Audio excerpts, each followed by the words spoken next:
이 남자는 부유한 가문의 장남이다. 잘생기고 돈 많은 덕에 학교에서 누리는 모든 호사와 특권은 그에게 그저 일상일 뿐이다. 하지만 어느 날 그가 걷고 있을 때 난데없이 벼락이 그를 덮쳤다. 그는 죽지 않았다. 한 영혼이 나타나 그의 몸을 빼앗으려 했다. 페르나는 상황을 파악하고 자신의 만화를 이용해 스스로를 방어했다. 그럼에도 불구하고 영혼의 일부가 그와 융합되었다. 그 순간 다른 누군가의 기억이 그의 머릿속으로 밀려들어왔고 시야에 이상한 글자들이 나타났다. 그것은 지구를 침공하여 모두에게 혼돈을 가져올 70이 악마에 대한 예언과도 같았다. 그리고 이제 가장 끔찍한 부분은 바로 그 페르난 펠렌베르크가 가문에서 쫓겨나 완전히 무일푼 거지가 될 것이라고 쓰여 있었다. 세상은 곧 멸망할 예정이었지만 주인공을 정말로 화나게 한 것은 자신이 가난해진다는 사실이었다. 그날 이후로 페르나는 수업 시간 내내 이 생각에서 벗어나지 못했다. 자신이 세상의 미래를 볼 수 있게 된 이유에 대해서.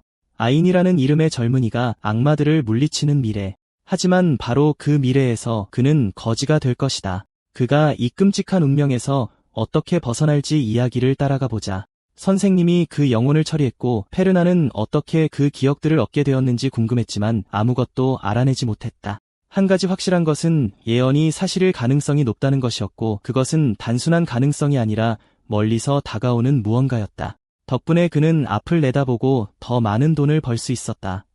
예언이 다가온다는 것은 그의 파멸 또한 다가온다는 것을 의미했고 그는 예언의 진실성을 확인할 필요가 있었다.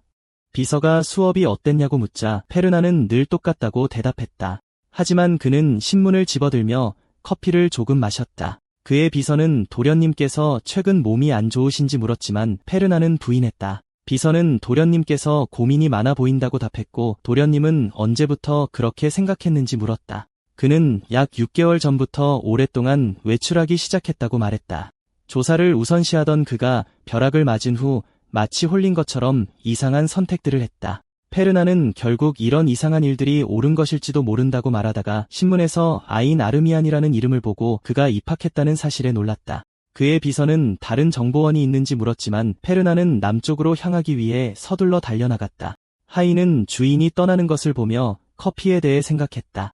제국 아카데미는 제국의 바다에 위치한 섬 바르디안에 지어진 광대한 영역으로 마법으로 만들어진 거대한 땅을 가지고 있었고 남쪽에는 늪지대 개울이 있었는데 페르나는 그곳에서 예언이 진짜인지 확인하기로 결심했다. 언급된 내용 중 그의 마음에 남은 3가지가 있었는데 모두 그의 끔찍한 미래를 말하고 있어 페르난을 격분하게 했다.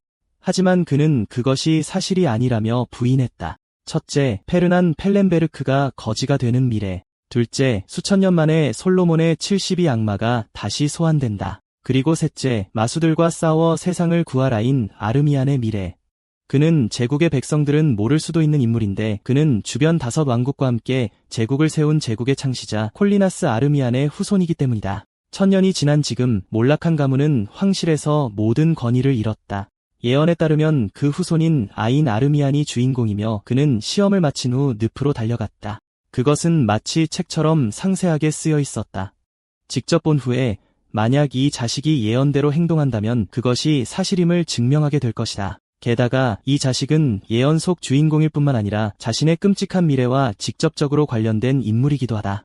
가장 중요한 것은 그가 왜 증오하는지 전혀 모른다는 것이다. 페르나는 예언서의 전체 내용을 읽을 수 없었고 인과관계를 이해하지 못한 채 전체적인 흐름만 따라갈 수 있었다. 표면적인 이유는 그가 악마에게 가담했기 때문이었지만 그것조차 말이 되지 않는다.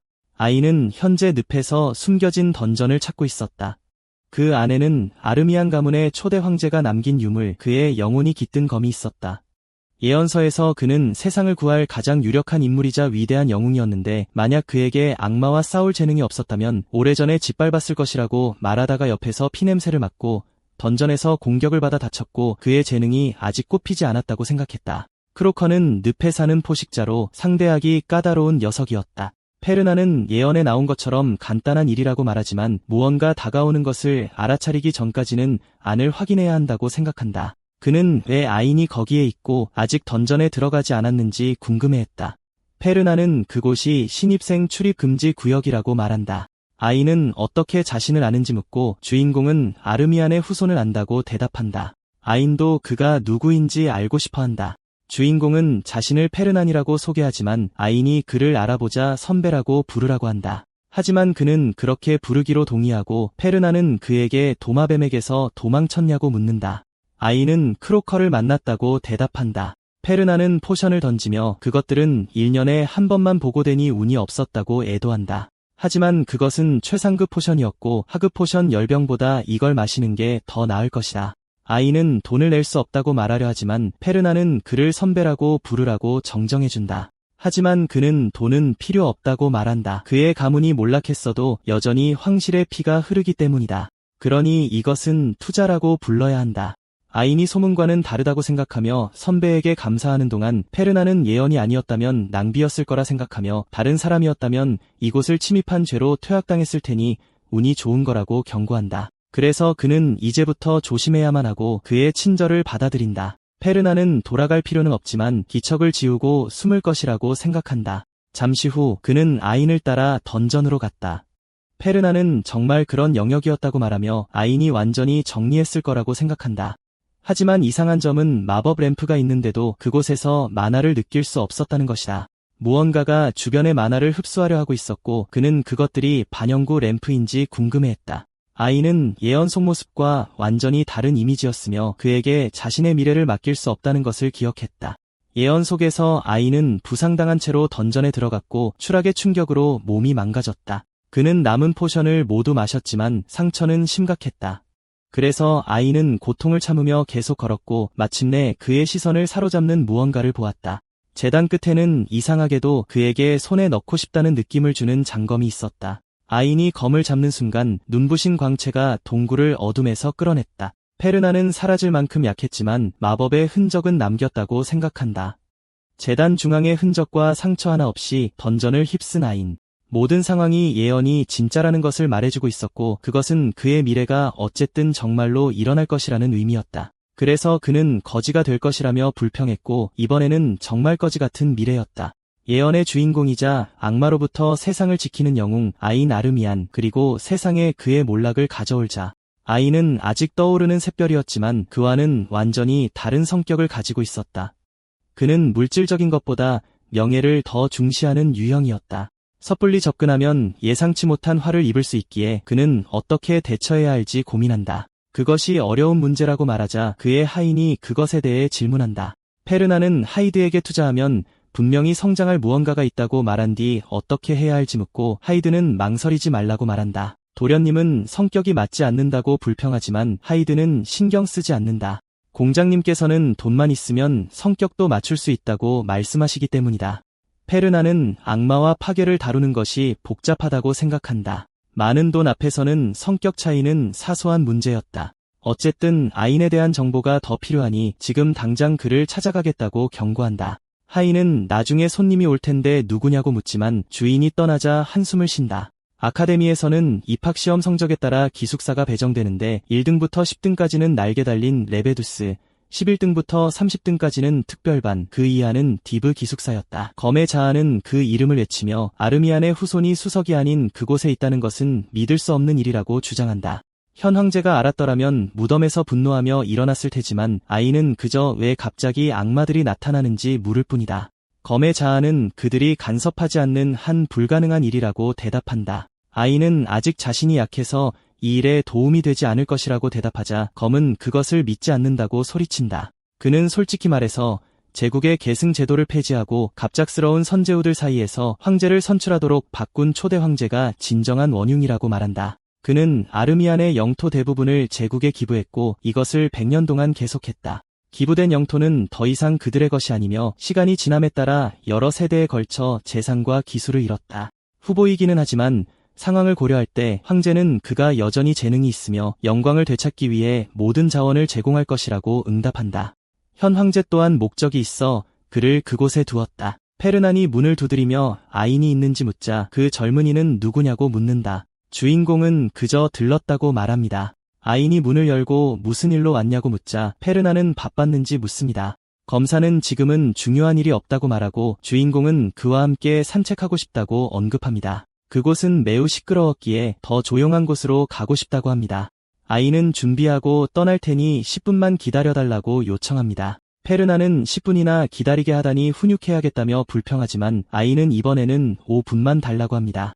주인공은 동의하고 기숙사 앞에서 기다리겠다고 알립니다. 초대 황제의 영혼이 이 녀석은 대체 뭐냐고 묻습니다. 아이는 그가 펠렌베르크 가문의 장남이라고 말하고 영혼은 그 부자 가문 출신이냐며 돈 버는 것 말고는 대단할 것 없는 놈들이라고 폄하합니다. 그리고 금발의 아이는 그가 왜 보고 싶어 하는지 궁금해합니다. 방 안에서 그가 포션값을 청구하려는 건지 궁금해하는 동안 페르나는 그가 검을 가져온 것을 보고 말합니다. 아이는 나쁜 의도는 없다고 답하고 주인공은 기사들이 무기와 떨어져 있는 것을 좋아하지 않는다는 것을 떠올리며 이해합니다. 가드너 황제의 자아가 깃들어 있을 것이라 생각하며 아이는 초대의 이유를 묻습니다. 페르나는 별거 아니고 그저 저녁 식사를 생각하고 있었다고 답합니다. 아이는 원하는 것은 무엇이든 요청해도 된다는 말에 비싸 보인다며 거절하려 합니다. 하지만 페르나는 자신이 대접하는 것이니 거절하지 말라고 주장하고 아이는 받아들입니다. 주인공은 그가 친절하고 순수해 보이지만 예언 속에서 어떻게 자신을 속였는지 알고 싶어 합니다.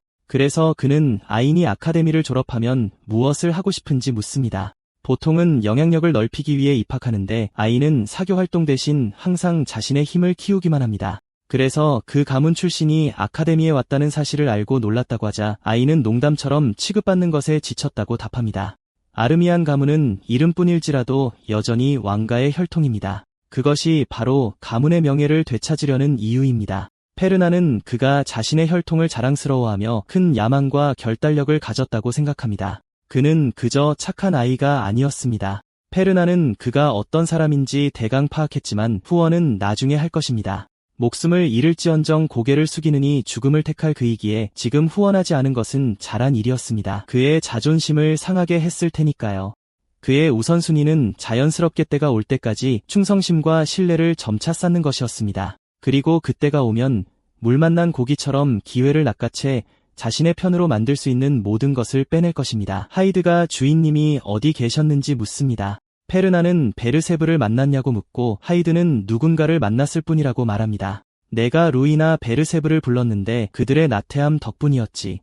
하이드는 주인님이 늦게 도착하실 것을 알았기에 그녀를 돌려보냈어야 했지만 기다려달라고 부탁했다고 말합니다. 일부러 그녀의 의지를 꺾으려는 것이 아니냐고 묻자 페르나는 그것을 통제하는 것은 쉽다고 대답합니다. 하지만 그는 베르세브 가문에 많은 노력을 쏟았고 그녀가 고통을 느낄 때까지는 효과가 있을 것입니다. 하이드는 도련님께 무슨 문제가 있는지 묻습니다. 페르나는 아무것도 아니라고 대답하고 때때로 머리가 아프다가 예언의 한 장면이 지금 나타나는 것을 알아차립니다. 비할 데 없이 아름다운 금발과 고귀한 검을 든 소녀.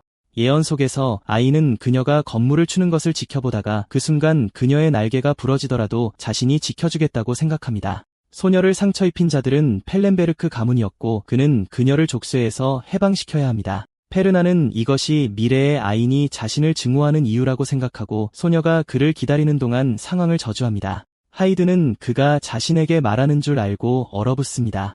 루이나는 페르난 펠렌베르크에 대해 생각합니다. 어제는 일부러 자신을 기다리게 하더니 이제 와서 또 부르다니 그녀는 그가 자신의 길을 꺾으려 한다고 불평합니다. 페르나는 창문을 통해 지켜보며 깊은 짜증을 느낄 수 있다고 생각하고 베르세브 가문은 전통적인 백자 가문이라고 생각합니다. 제국 북쪽을 지키는 강력한 가문이자 7 선제후 가문 중 하나이지만 마물의 파도로 인해 막대한 피해를 입었습니다. 그들의 요새는 영광과 함께 휩쓸려갔고 베르세브는 재기를 위해 돈이 필요했습니다. 그들은 황금 특허와 권리를 팔았고 그렇게 베르세브 가문에 손을 내민 사람이 있었으니 바로 펠렌베르크의 수장인 그의 아버지였습니다. 펠렌베르크 가문은 뛰어난 마법을 가졌지만 검술은 형편없어서 개선을 원했고 이것은 완벽한 기회였습니다. 그들은 전멸은 피했지만 매년 고통받고 있었고 조금만 더 밀어붙이면 그들을 무너뜨리고 그들의 마법 검술을 손에 넣을 수 있다고 생각합니다. 하필이면 루이나가 아인의 연인이 될 운명이라니. 이 자식은 세상을 구하는 것부터 사랑까지 모든 것을 원한다고 생각합니다. 그녀가 아인과 연결되어 있으니 그가 자신을 미워하지 않도록 확실히 해야 합니다. 그리고 그는 소녀가 일찍 도착했다고 말하지만 어제는 잠시 정신이 팔렸었다며 일부러 그런 것이 아니라고 사과합니다. 루이나는 항상 불행한 쪽이 불의를 겪는 법이라고 응수합니다. 페르나는 그런 뜻으로 말한 게 아니라고 투덜대고 소녀는 받아들이지만 왜 자신을 그곳으로 불렀는지 묻습니다. 페르나는 그녀가 이미 알고 있을 것이라고 대답하고 그녀에게서 호의를 얻어야겠다고 생각합니다. 계획의 1단계로 그는 마법학과와 기사학과 간에 합동 실습이 있다고 알리지만 루이나는 그가 문장을 끝내기도 전에 거절합니다. 그녀는 왜 손해를 보면서까지 자신의 파트너가 되려 하는지 묻습니다. 그와 함께하는 것은 쓸모없고 12인 사람보다 더 나은 선택지가 있기 때문입니다. 페르나는 그녀가 3년 동안 파트너 관계를 유지한다면 쌓인 이자를 모두 해결해주겠다고 합니다.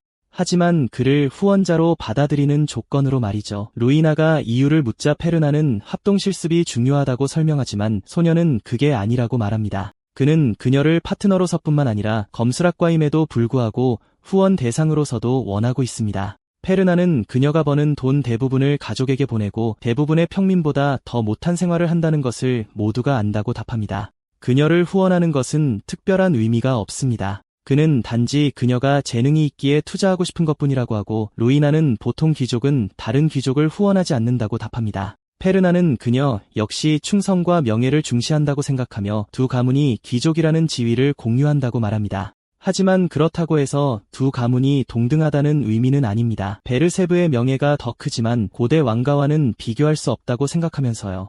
루이나는 그가 자신을 모욕하는 것이냐고 묻고 페르나는 아르미안 가문과 달리 이것은 가문 간의 직접적인 방어전이라고 생각합니다. 그녀가 싫어하더라도 받아들일 것입니다.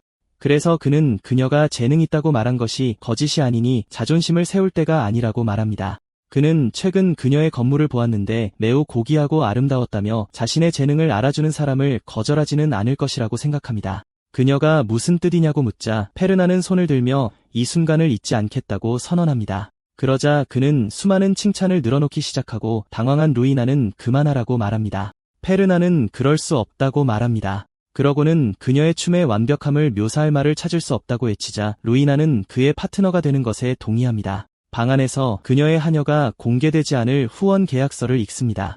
대부분의 조항은 그녀가 3년 동안 그의 수업 파트너가 되는 대가로 졸업 후에 종료됩니다. 루이나는 조건이 너무 좋아서 거절할 수 없다고 말하고 그는 그녀의 건무에서 지구하고 고귀하며 생동감 넘치는 잠재력을 보았다고 말했다고 전합니다. 게다가 그 아름다움을 묘사할 말을 찾을 수 없었다고 했다며 하녀를 격분하게 만듭니다. 그녀는 이 돈에 미친놈이 무슨 꿍꿍이가 있는 거라고 불평하지만 루이나는 그가 여전히 펠렌베르크의 후계자이니 그런 말은 하지 말라고 합니다. 하녀는 이 후계자가 아가씨를 유혹하려 한다고 말합니다. 루이나는 그런 느낌은 받지 못했고 의심스럽긴 하지만 가족을 도울 것이기에 견딜 것이라고 말합니다. 하녀는 아가씨가 2등이고 페르나는 10등이라고 말하던 중 하이드가 문에 나타나 도련님께서 아가씨를 뵙고 싶어 한다고 전합니다. 그는 훈련장에서 기다릴 것이며 가능한 한 빨리 와달라고 전했습니다. 하녀는 아가씨께 여쭤보겠다고 답하고 루이나는 그가 그곳에서 무엇을 원하는지 대체 무슨 계획인지 정말 상상할 수 없어 궁금해합니다. 페르나는 그녀가 2등이고 학과 최고는 그녀에게 한 번도 패배한 적이 없는 알랭 도나르라고 생각합니다. 하지만 그녀는 대륙 최고의 왕실 기사 10명 중 한 명이 될 재능을 가지고 있습니다. 그는 그녀에게 숨겨진 비기라도 있는지 가능한 한 빨리 알아낼 것입니다. 루이나가 다가와서 무슨 일이 일어나고 있는지 이해할 수 없다며 대체 무엇인지 알고 싶다고 말합니다. 페르나는 그저 그녀에 비해 자신이 그리 나쁘지 않다는 것을 보여줘서 쓸모없는 파트너십이라고 생각하지 않게 하고 싶었다고 말합니다. 상위 10위 안에 들더라도 그가 꽤 실력 있다는 것은 인정할 것입니다. 하지만 2등과 10등 사이에는 여전히 큰 격차가 있었고 페르나는 이해한다고 대답합니다. 루이나는 그가 원한다면 계속해서 증명해 보이라고 말합니다. 그녀는 그가 먼저 공격하도록 허락할 것이고 페르나는 지팡이를 뽑아듭니다. 그녀의 머리 위에 암석 마법을 생성하며 그는 주문을 외우기 시작합니다. 파편들이 여검사에게 발사되지만 그녀는 검을 뽑아 그것들을 반으로 베어버립니다. 루이나는 마법사에게 다가가기 위해 경로에 있는 모든 것을 베어버리며 전진하기로 결심합니다. 그녀는 그가 훈련장을 박살내고 있다고 생각하고 페르나는 이번에는 번개 마법을 만들어 루이나가 다시 베도록 강요하지만 사실 그는 그녀의 뒤에 있었습니다. 경로에 있는 모든 것을 파괴하는 더 큰 규모의 마법을 준비하자 루이나는 그것이 온갖 종류의 마법으로 강화되었고 평범한 주문조차도 그런 흔적을 남기지 못한다는 것을 알아차립니다. 그때 그녀는 페르난이 보여주고 싶었던 것을 깨닫습니다. 그는 지금까지 자신의 진정한 힘을 숨기고 있었습니다. 전장 전체가 그녀와 함께 공중으로 떠오릅니다. 루이나는 피하면서 어떻게 이런 식으로 여러 개의 고위급 주문을 시전하는지 물으며 이 남자의 만화가 얼마나 되는지 알고 싶어합니다. 그는 확실히 10등의 실력이 아니었고 그녀는 상대를 완전히 과소평가했습니다. 이 시점에서 그녀는 패배 직전이거나 힘에서 나오는 엄청난 에너지를 방출하고 있었다. 페르나는 감탄하며 미소를 짓는다. 경기장 벽까지 휘말려 들어가고 마법과 루이나의 검술 사이에 마지막 결투가 벌어진다. 그녀는 페르난에게 돌진하고 그의 지팡이는 땅에 떨어진다. 주인공은 항복한다고 경고한다. 루이나는 그가 자신을 도발하는지 묻지만 주인공은 그렇지 않으며 단지 마나가 다 떨어졌다고 대답한다. 마나가 없는 마법사는 기사를 이길 수 없기에 소녀는 그가 신용하는 게 아니라고 생각한다.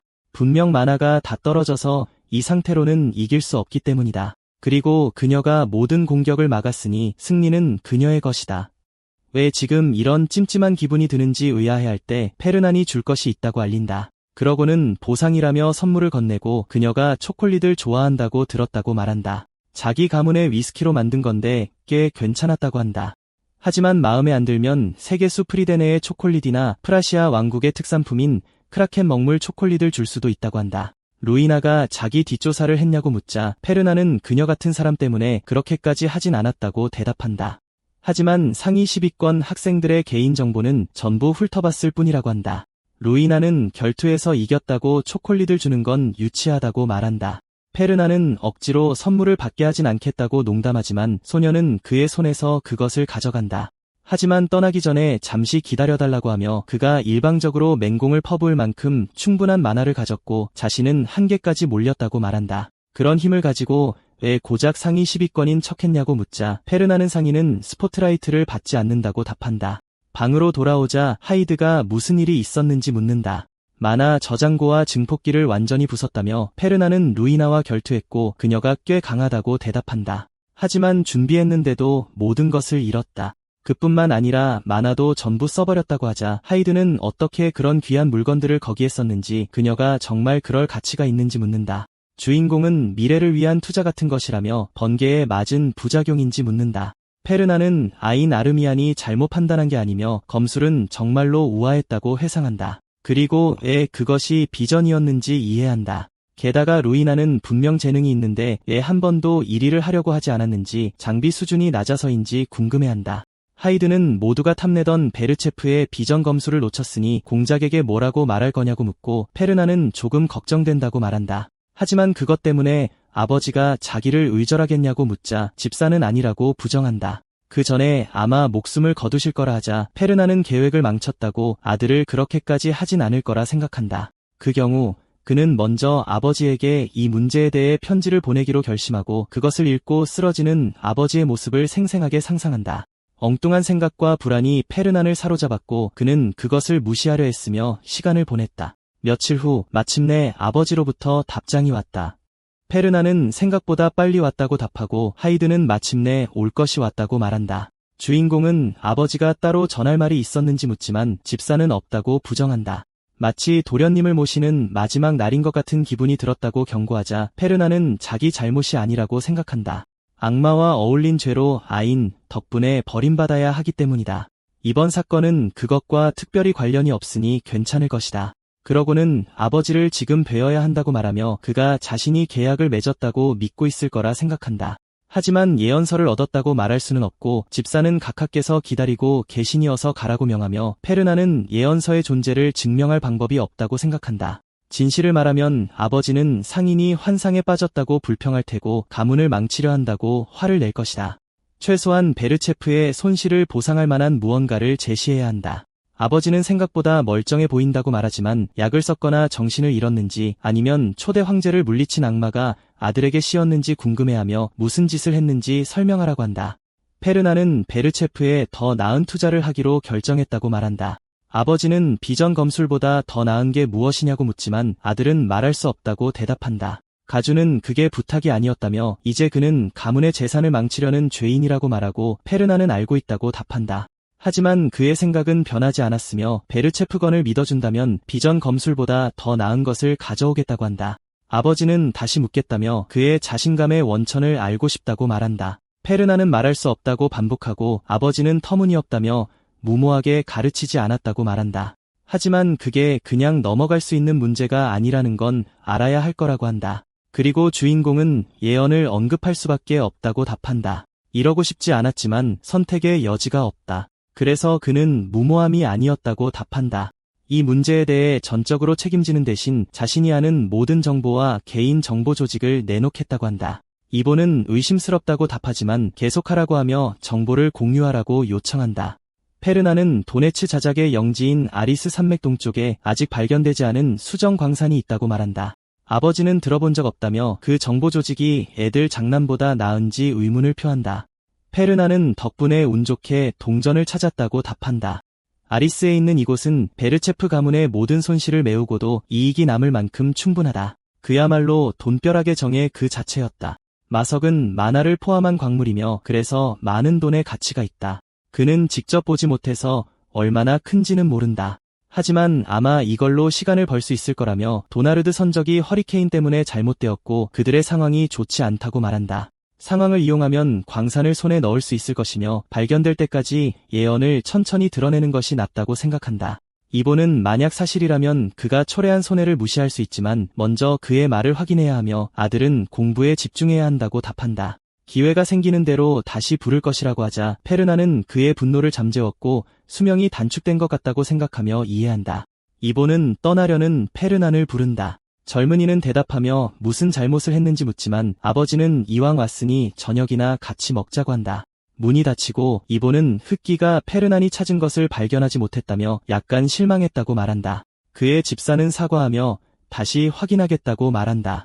이보는 아들에 대해 어떻게 생각하는지 묻고 집사는 존경할 만한 상인이 될 것이라고 답한다. 아버지는 그가 어떻게 이것을 알았는지 여전히 의심스럽다며 시간을 두고 그의 조직에 대해 알아봐야 한다고 말한다. 아마도 광석을 전문으로 하는 조직일 것이다. 집사는 그것이 황금 기둥이었는지 묻고 이보는 페르난이 광석의 가치를 안다고 답한다. 그것이 불에 대한 친화력이 높음에도 흑마법을 사용한 이유였다. 물론 먼저 정보를 확인해야 한다고 하자 집사는 아마 도련님이 정말로 황금 기둥을 가지고 있을지도 모른다고 말한다.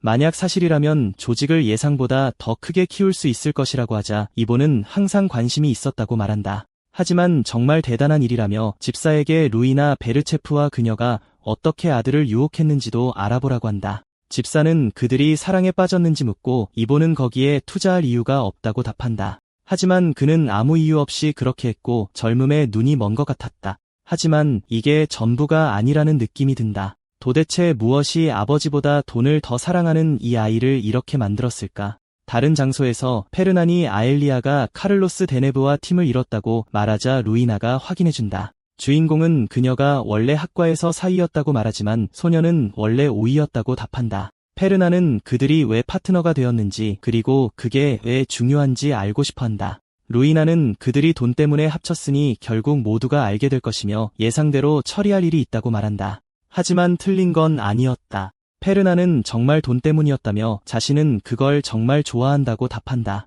하지만 루이나에게서 더 얻을 건 없다고 그녀가 돈의 악마라고 불리는 것에 감명받지 않았다고 생각한다. 그리고 그것이 그를 무엇보다 싫어하는 이유였다. 주인공은 탁자 위의 영약과 쿠폰과 함께 그것을 가져가라고 그녀에게 말한다. 그것은 맨드레이크 뿌리로 만든 것이고 쿠폰은 자기 회사에서 무기를 살 수 있는 것이라고 설명한다. 루이나는 그럴 형편이 안 된다고 말하지만 페르나는 그들이 맺은 계약을 상기시킨다. 그녀는 황금 거북이 만든 장비는 선물이라고 하기엔 너무 과하다고 말한다. 그리고 그의 반응으로 보아 그도 그렇게 생각한 것 같았지만 페르나는 그녀가 옳다고 생각하면서도 부정한다. 하지만 루이나의 호의를 얻고 거지가 되는 미래를 막는 대가가 더 나았고 그녀는 받아들일 수 없다고 말한다. 주인공은 후원을 거절하는 것은 계약의 위약금이라고 말하고 그녀는 수락한다. 페르나는 일어서서 수업에서 보자고 말하지만 지금 중요한 일이 있다.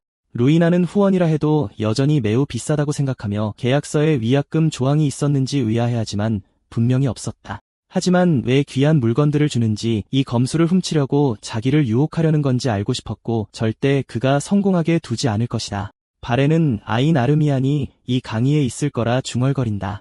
아인이 팔을 푸는 동안 주인공은 저것이 1학년의 대련이었다고 생각한다. 이 정도 수준의 친선 대련으로는 꽤 유명한 것이었다. 그리고 예언에 따르면 검의 자아를 얻은 아이는 승리하기 시작했고 세상을 구할 영웅이라는 이야기가 사실이 되면서 유명해졌다. 누군가 그에게 다가와 이런 곳에서 페르난 펠렌베르크를 보게 될 줄은 몰랐다고 말한다. 페르난이 전하께 안부를 묻자 왕자는 오랜만이라고 답한다. 하지만 그는 무슨 일로 왔는지 그리고 눈에 띄는 신입생이라도 있는지 알고 싶어 한다. 페르난은 순이를 계속 지켜보고 있었다며 그에게 되묻는다. 아인 아르미안을 보러 온 것이냐는 질문에 왕자는 그렇다고 답하며 그들이 옛 황조 가문 출신이라고 말한다. 100년 동안 입학한 적 없는 가문에 대해 궁금해하는 것은 당연하며 페르난은 이 자가 바로 제2왕자 레저 슈베빈이라고 생각한다. 그들은 황족으로 선출된 이래 대대로 왕좌를 지켜왔다. 아르미안 가문과 뿌리는 같지만 지금은 사이가 좋지 않다. 게다가 레저는 그 어떤 슈베빈 가문 사람보다 권위를 중시하기에 아인은 그의 눈엣 가시다. 그때 레저는 페르난도 아인에게 호기심이 있는 것 같다고 말하다가 바렌 칼반더라는 다른 학생이 있는 것을 발견한다. 그는 이번 시험에 차석으로 입학했으며 게다가 칼반더 가문은 선제후로서 아르미안 가문의 자리를 뺏으려 하고 있다. 페르난은 이것이 우연이라 생각하며 그들의 관계가 여기서 시작되는지 궁금해한다. 모든 영웅 서사시에는 주인공을 뛰어넘어 성장하려는 악당이 있기 마련이다. 예언의 주인공인 아인에게 바렌 칼반더는 다음 마수였다. 교관이 아인과 안데른을 부르는 동안 페르난은 레저와 그의 하수인 바렌이 영웅의 여정 초반에 같은 장소에 있는 것을 보며 이것이 운명인지 궁금해한다. 정말 흥미로운 일이었기에 지금 확인해야만 한다. 자신의 아인에 대한 투자가 올바른 길이었음을 예언이 증명해 줄 것인지 교관이 대련을 시작하자 하니 성큼성큼 다가간다. 아인은 이를 알아채고 공격을 막아낸다. 상대는 깔끔하게 베기 위해 검에 만화를 실었지만 아인은 공중제비로 피하며 거친 숨을 몰아쉬며 바닥에 떨어진다. 레저는 이 수업이 대련 상대를 무작위로 정한다고 들었다며 입학 시험 12인 안데르는 38위인 아인에게는 힘든 상대이니 운이 없는 것 같다고 말한다. 일방적으로 밀리는 군 38위에게 큰 기대는 안 했지만 하지만 더 볼 것도 없으니 그는 자리를 뜨려 한다. 페르난은 지루해 보이지 않는다고 답한다. 아인은 검의 만화를 모아 내려치고 그 공격 한 번에 안의 셔츠 깃을 반으로 잘라버린다. 레저와 바렌은 그 광경에 놀란다. 페르난은 그가 초반의 공격에 허를 찔렸고 당황하는 모습에서 경험이 부족하다는 것을 알 수 있다고 생각한다.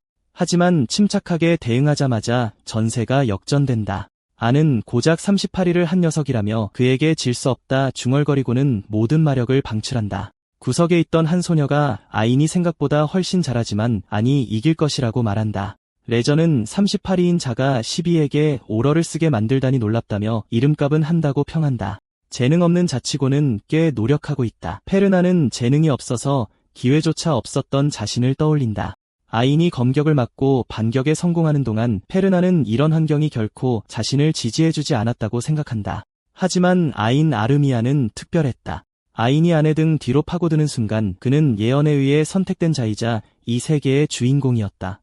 검은 멀리 날아가고 청년은 바닥에 쓰러진다. 교관은 승자가 아인 아르미안이라고 선언하고 아인은 빛나는 검을 들어 올린다. 하구들은 아인이 정말로 싸움에서 이겼다고 외친다. 페르난은 역시 예언이 옳았고 자신의 선택이 틀리지 않았다고 생각한다. 아인이 성장하도록 돕고 그를 자신의 편으로 만들면 루이나도 얻을 수 있을 것이다. 다른 수업에서 사람들은 그들이 정말로 조를 짰는지 그리고 왜 루이나가 수락했는지 궁금해한다. 페르난은 너무 많은 주목을 받고 있다고 불평하고 루이나는 결국 그들이 말하는 것을 멈출 것이라고 말한다. 그는 그녀가 엘릭서를 사용하고 장비를 바꿨는지 그리고 마음에 드는지 묻는다. 루이나는 이 모든 것을 하면서 신났던 것을 기억하며 나쁘지 않았다고 대답한다. 선생님이 교실로 다가와 모두 출석했는지 묻는다. 모두 조 편성에 문제가 없는 것 같았고 아무도 늦지 않았다.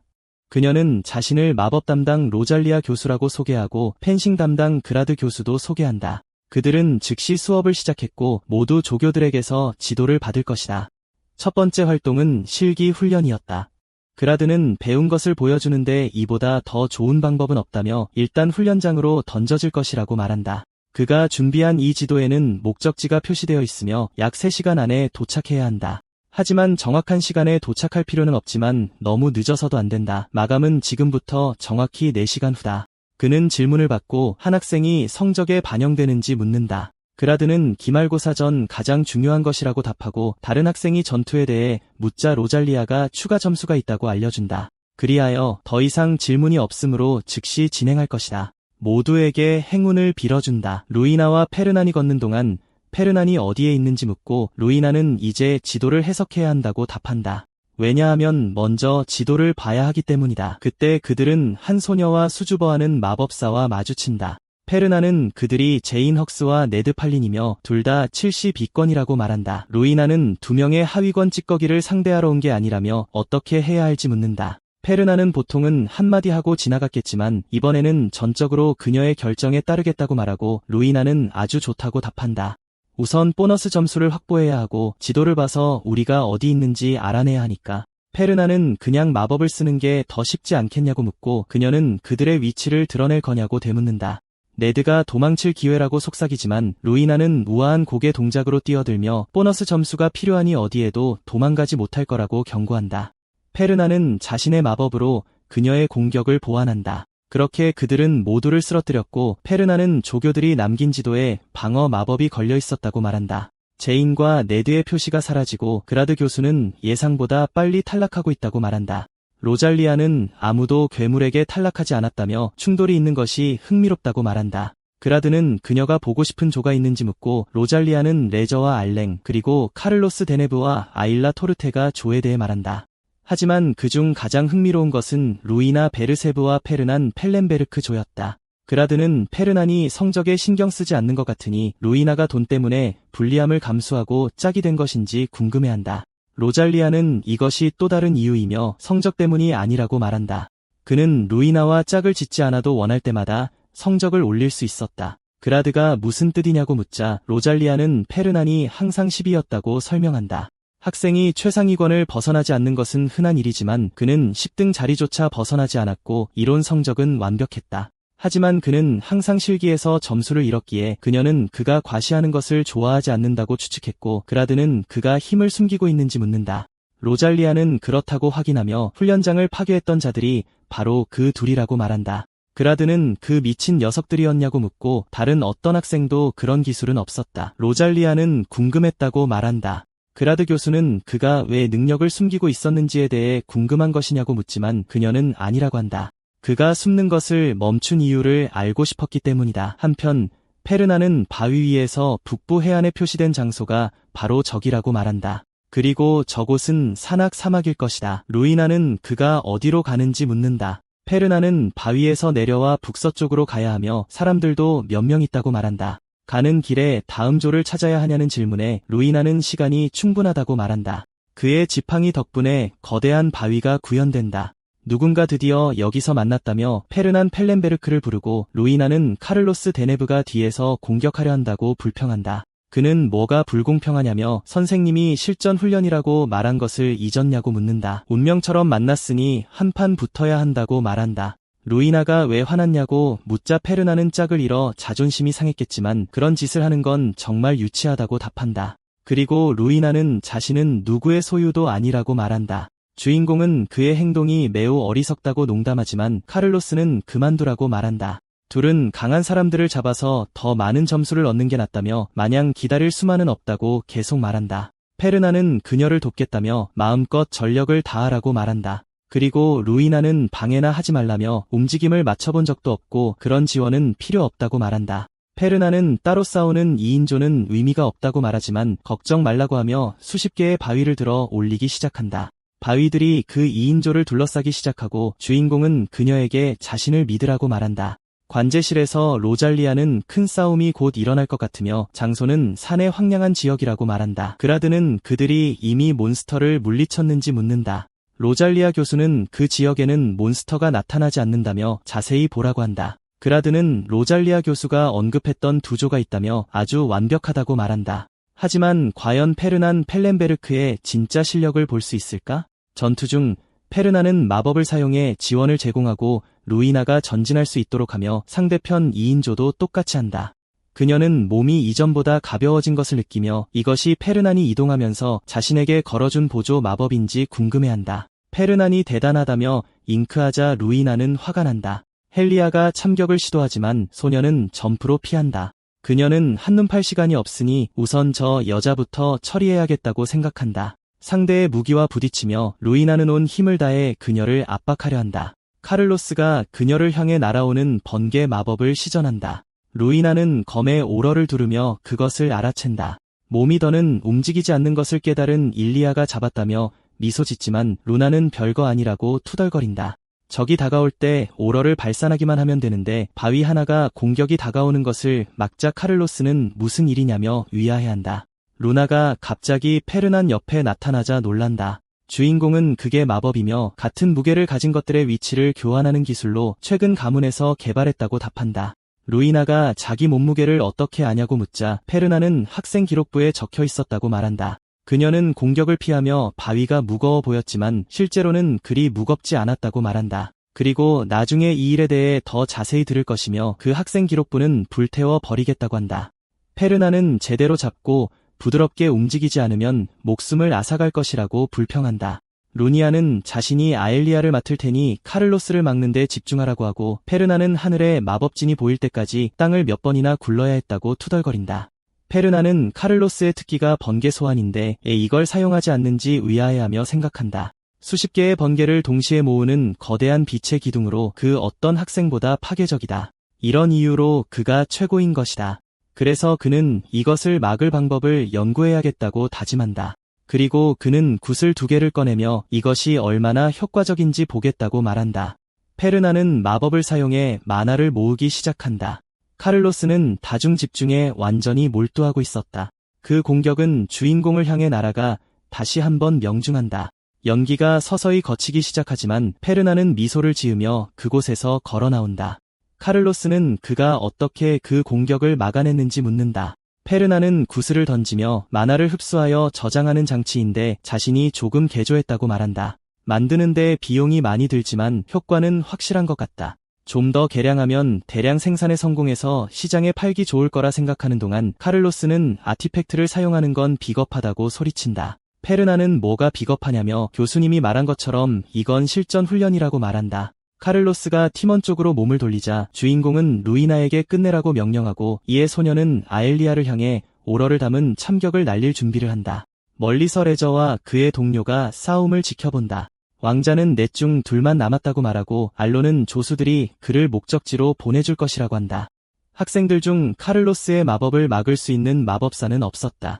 레저는 페르난과 베르체프는 충분한 힘을 가졌고 그 소녀는 더 이상 힘을 숨기지 않을 것이라고 말한다. 성적에 집착하는 베르체프의 페이스를 따라잡을 기회는 없다. 그리고 페르난이 진짜 실력을 사용하면 순위는 올라갈 것이다. 그의 주변은 순위가 떨어지면 달려들 사람들로 가득하기에 그가 잠재적인 경쟁자가 되게 놔둘 수 없다. 그리고 약속대로 그를 안전하게 따라온 것처럼 시험에서 자신의 수준을 끌어올릴 것이다. 이 조는 자신보다 먼저 탈락했어야 했다. 루이나 베르체프와 페르난 틸렌베르크는 반드시 잡아야 한다. 두 사람은 힘을 합쳐 트롤을 반으로 갈라버린다.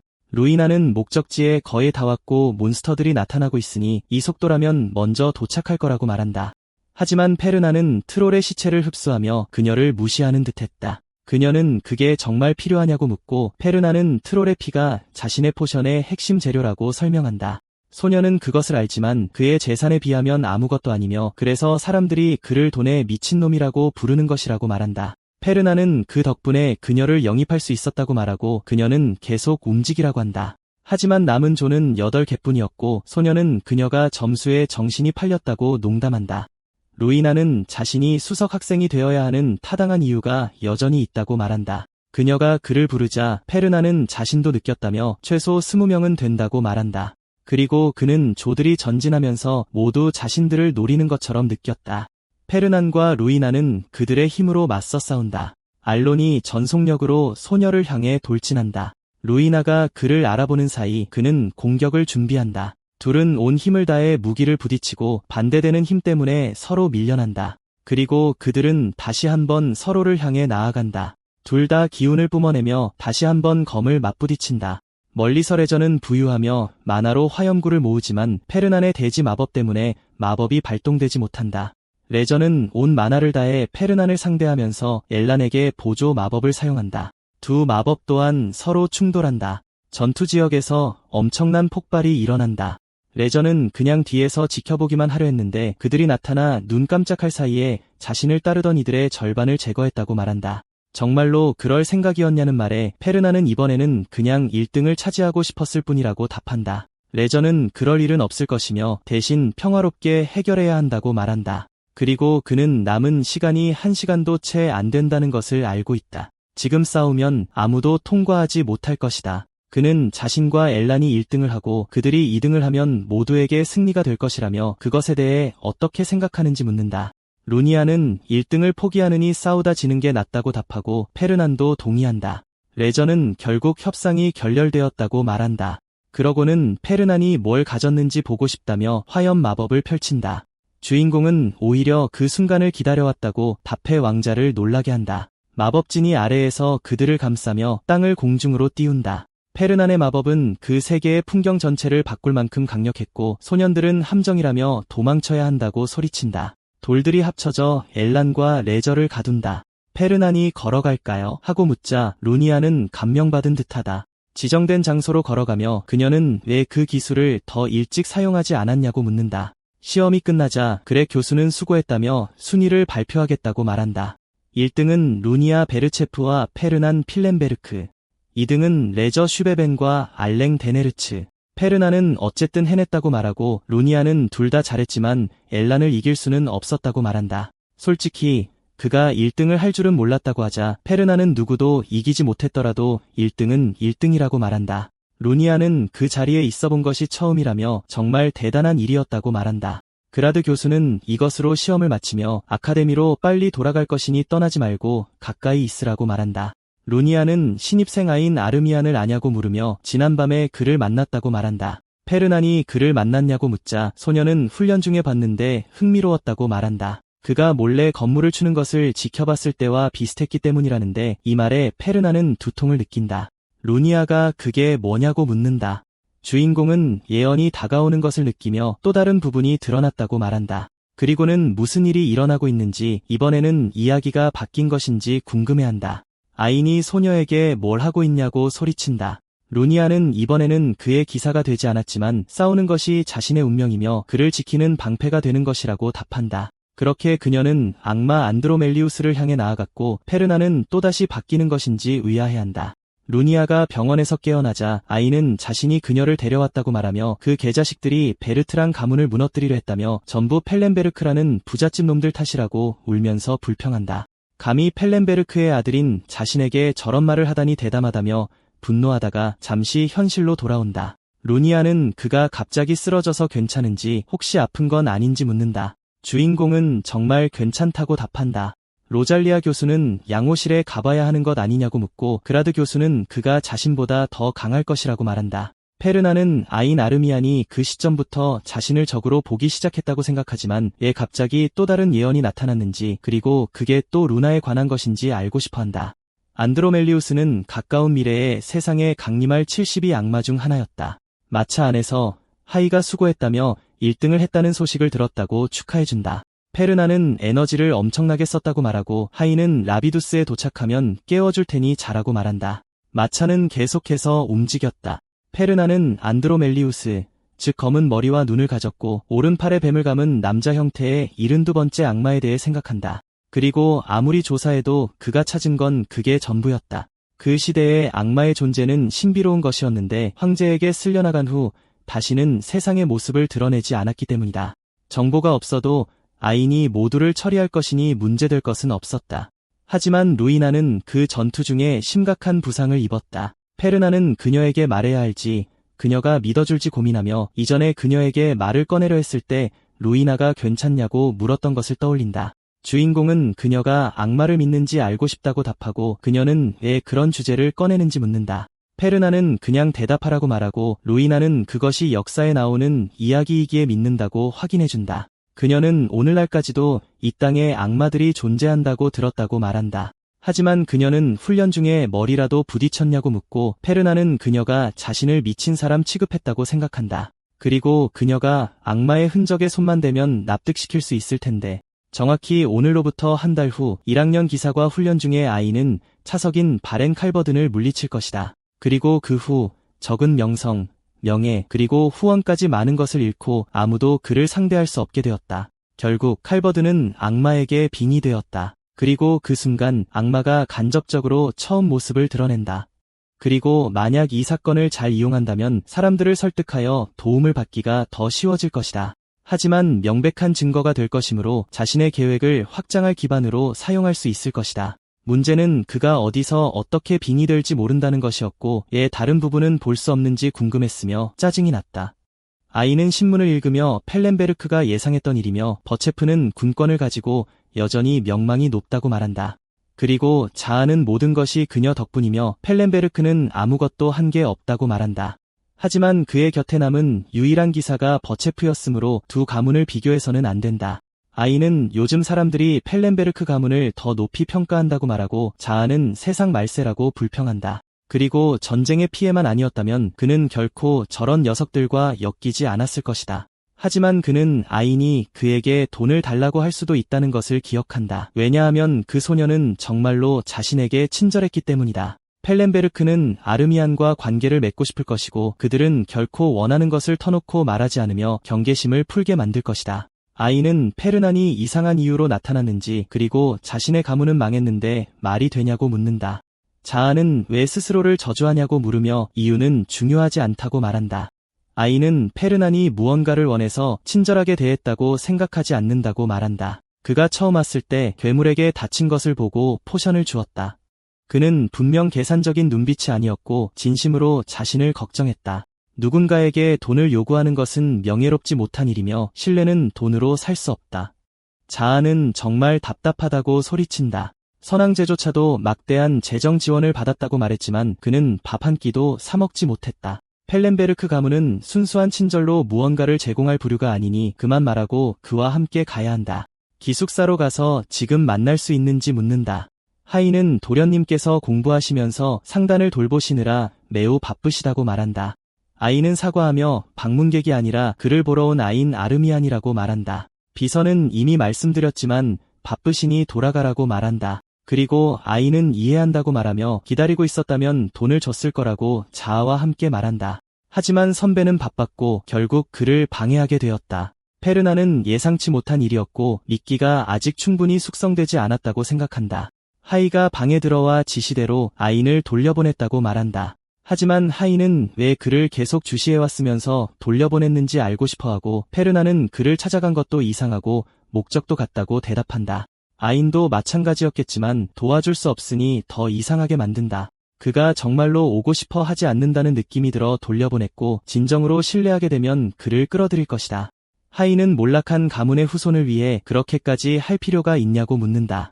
페르나는 그가 많은 자질을 가지고 있으며 큰 도움이 될 인재라고 대답한다. 하이는 오늘 그를 돌려보내면 잃게 되는 것이 아니냐고 묻고 페르나는 그에게 빈틈이 있다고 말한다. 그럼 하위 가문들에 가서 모든 영약을 수거해 오도록. 하이는 그것이 매우 비싸며 그에게 무언가를 주는 것은 상당한 손실이라고 말한다. 페르나는 더 비싼 것을 줄 것이며 돈과는 아무 상관이 없다고 말한다. 그리고 만약 이렇게 하지 않으면 그가 돈이 충분하지 않다는 뜻이다. 집에서 아이는 펠렌베르크 가문의 집사를 만났는지 묻는다. 자아는 그를 돌려보낸 것에 대해 사과했다고 불평하고 아이는 그가 쪽지와 함께 이 상자를 주었다고 이야기하지만 어떤 사과인지 보고 싶어한다. 아이는 자신을 위해 만든 영약인이 받으라고 쓰여있다고 읽는다. 자아는 이 자식이 모든 문장을 선배로 끝내며 자신을 조롱한다고 불평한다. 아이는 그 영약이 무엇인지 알아보고 깜짝 놀란다. 자아는 그것이 무엇이냐고 물으며 빛의 힘을 견디는 군대와 검술의 완벽한 성스러운 새의 심장이라고 말한다. 이 녀석, 페르난, 정말 사려 깊었고 나중에 만나길 잘했다. 아이는 그 같은 사람이 자신을 이렇게나 좋아해 줄 수 있다니 믿을 수 없다며 선배의 기대에 부응하기 위해 더 열심히 하겠다고 말한다. 며칠 후 페르난은 결과가 어땠는지 묻는다. 하이는 아인이 바렌 칼분다르를 물리쳤다고 말한다. 그의 검술이 약간 더 나았지만 아르미안의 기운이 그의 기술을 압도했고 페르난은 예언이 다시 일어날 것이라고 생각한다. 그는 그것이 자신이 준 영약 덕분인지 묻고 페르난은 어느 정도 효과가 있었다고 말한다. 하이는 영약이 없었더라도 아르미안이 이겼을 것 같다고 말한다. 페르난은 아무도 알 수 없는 일이라고 말하며 예언에서는 아인이 바렌을 물리쳤다고 생각한다. 그리고 그는 악마에게 빙의되었고 그것이 존재한다는 증거를 찾을 완벽한 기회였다. 페르난은 하이에게 당분간 바렌을 주시하라고 말한다. 그가 방문하는 장소, 심지어 대화에서 접촉하는 사람들까지 지켜보라고 확인한다. 페르나는 그에 대한 모든 것을 알아야 한다. 바렌을 관찰하기 시작한 지 2주가 지났지만 아무 일도 일어나지 않았다. 무언가 잘못되었고 지금 더 큰 일이 벌어지고 있었다. 하지만 그는 하이가 게으름을 피우고 있는지 알고 싶어 한다. 예언의 가장 중요한 부분은 악마에 관한 것이었다. 그리고 이 부분이 틀리면 무엇을 믿어야 할지 고민하게 될 것이다. 아인에게 패배한 후 그는 좌절감을 추스르고 중간고사에서 다시 그를 만났다. 싸움의 승자는 이미 정해져 있었고 아인은 이미 상대해본 사람을 상대로 더 이상 부주의하지 않았다. 선왕제의 자아와 함께하니 그는 유리할 수밖에 없었다. 바렌을 쓰러뜨리고 떠난 아인은 몰랐다. 악마의 기운이 스며 나와 그의 몸과 마음을 장악하기 시작할 것이라는 것을. 페르나는 이 생각에 갑자기 잠에서 깬다. 아침인지 잠은 더 잘 잔 것 같은데 이제는 자면서도 예언을 보고 있었다. 그럼에도 그는 바렌이 악마에게 빙의되는 정확한 순간을 알아냈고 그것은 시험에서 아인에게 패한 후였다. 기사과 중간고사 날이 바로 오늘이라 그를 불안하게 만들었다. 하이는 도련님께서 일찍 일어나셨으니 식사부터 하시라고 말한다. 페르나는 장비를 준비하며 지금이 완벽한 시간이라고 말한다. 그러고는 1학년 시험을 첨관할 것이고 호위가 필요하다고 말하는데 하이는 공작에게 소환되었으니 나중에 가겠다고 말한다. 페르나는 그의 대신 다른 사람을 데려갈 것이라고 경고한다. 하이는 친구가 없으신데 누구를 데려가시냐고 묻는다. 주인공은 돈으로 산 친구라며 루이나를 찾아간다. 그녀는 시험 공부로 바쁘다고 말하고 페르나는 그렇기 때문에 가야 한다고 말한다. 하지만 함께 가주면 졸업 후 몇 달치의 빚을 줄여주겠다고 하자 그녀는 가기로 결정한다. 장소가 어디냐고 묻자 페르나는 인적이 드문 산악 지역이라고 말한다. 그녀는 그곳이 지금 시험장으로 사용되고 있으며 다른 학년 학생들이 가면 규정 위반이 될 것이라고 불평한다. 페르나는 돈으로 해결할 수 있다고 대답하고 그녀는 그가 머리가 텅 빈 사람 같다고 말한다. 하지만 그들을 데려온 것은 그라드 교수였고 주인공은 그가 융통성 있는 사람이라고 답한다. 루이나는 기숙사로 돌아가겠다고 말한다. 페르나는 규칙을 어겨도 걸리지 않을 것이며 약속을 지켜야 한다고 소리친다. 소녀는 그게 아니라며 그저 검을 가져오는 걸 깜빡했다고 대답한다. 소녀는 기다릴 테니 빨리 다녀오라고 말한다. 투명 망토를 쓴 페르나는 교수들과 조교들에게 들키지 않도록 자신의 존재를 숨겨야 한다고 속삭인다. 그라드에게 뇌물을 줘야겠지만 그건 문제가 될 것이고 루이나는 그가 그걸 알아야 한다고 대답한다. 모르고 하는 것이 더 나빴고 페르나는 그녀가 착한 아이니 계속 가라고 말한다. 하지만 그는 가야 할 곳을 확인해야 하므로 거기서 기다릴 것이라며 현재 아인이 2위라고 생각한다. 그는 3위인 바렌과 매우 가까웠고 그들이 이미 싸웠는지 궁금해한다. 그러자 그는 그 길을 따르기로 결정하고 루이나는 학생이 교수의 지도를 갖는 것은 규칙 위반이라고 불평한다. 페르나는 그저 무언가 느껴질 때까지 조용히 따라오라고 말한다. 그녀는 괴물이 비명을 지르는 것인지 궁금해하고 그때 다시 한번 비명 소리를 듣는다. 루이나는 주변에 신입생들이 많으니 확인해 보겠다고 말한다. 그녀는 계속 달리고 페르나는 혼자 가는 것은 위험하다고 말한다. 소녀는 길을 따라 그녀를 쫓아간다. 루이나는 소년이 의식을 잃은 것 같고 괴물에게 공격당했다고 말한다. 하지만 방어 마법 덕분에 부상은 없었다.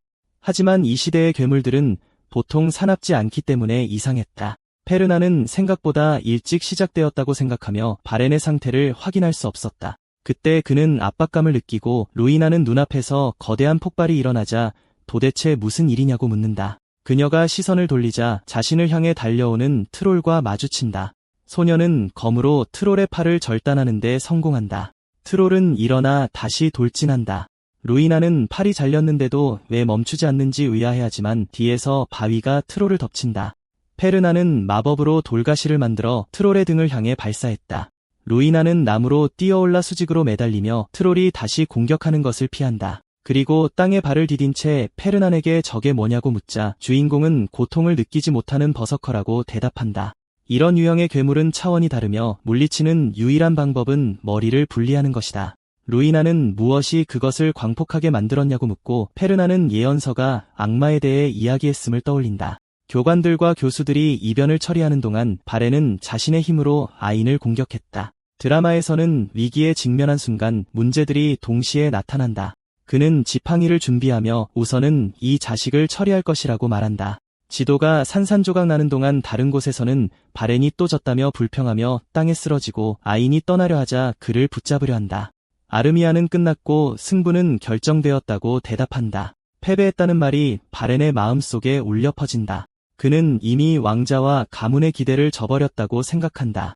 이대로 가다간 후계자 자리를 잃게 될 것이다. 그리고 그는 주먹을 쥐며 아인 아르미안을 물리쳐야 한다고 말한다. 그는 땅에서 일어나 온 힘을 다해 아인에게 돌진한다. 주인공은 미소를 지으며 돌아 빙의된 바렌을 상대하고 몇 번의 검술 동작으로 그를 베는데 성공한다. 검의 자아는 명예롭게 패배를 받아들이는 대신 이렇게 나아가서 무엇을 얻고 싶었는지 궁금해한다. 그는 기사도를 잃은 놈이라며 그냥 목숨을 거두라고 명령하지만 아인은 거절한다. 가드너는 그가 기사들의 명예를 더럽힐 벌레 같은 놈이라고 불평한다. 소녀는 이건 실전이 아니니 떠나야 한다고 대답한다. 페르난과 루이나는 마침내 버서커를 물리치는데 성공했다.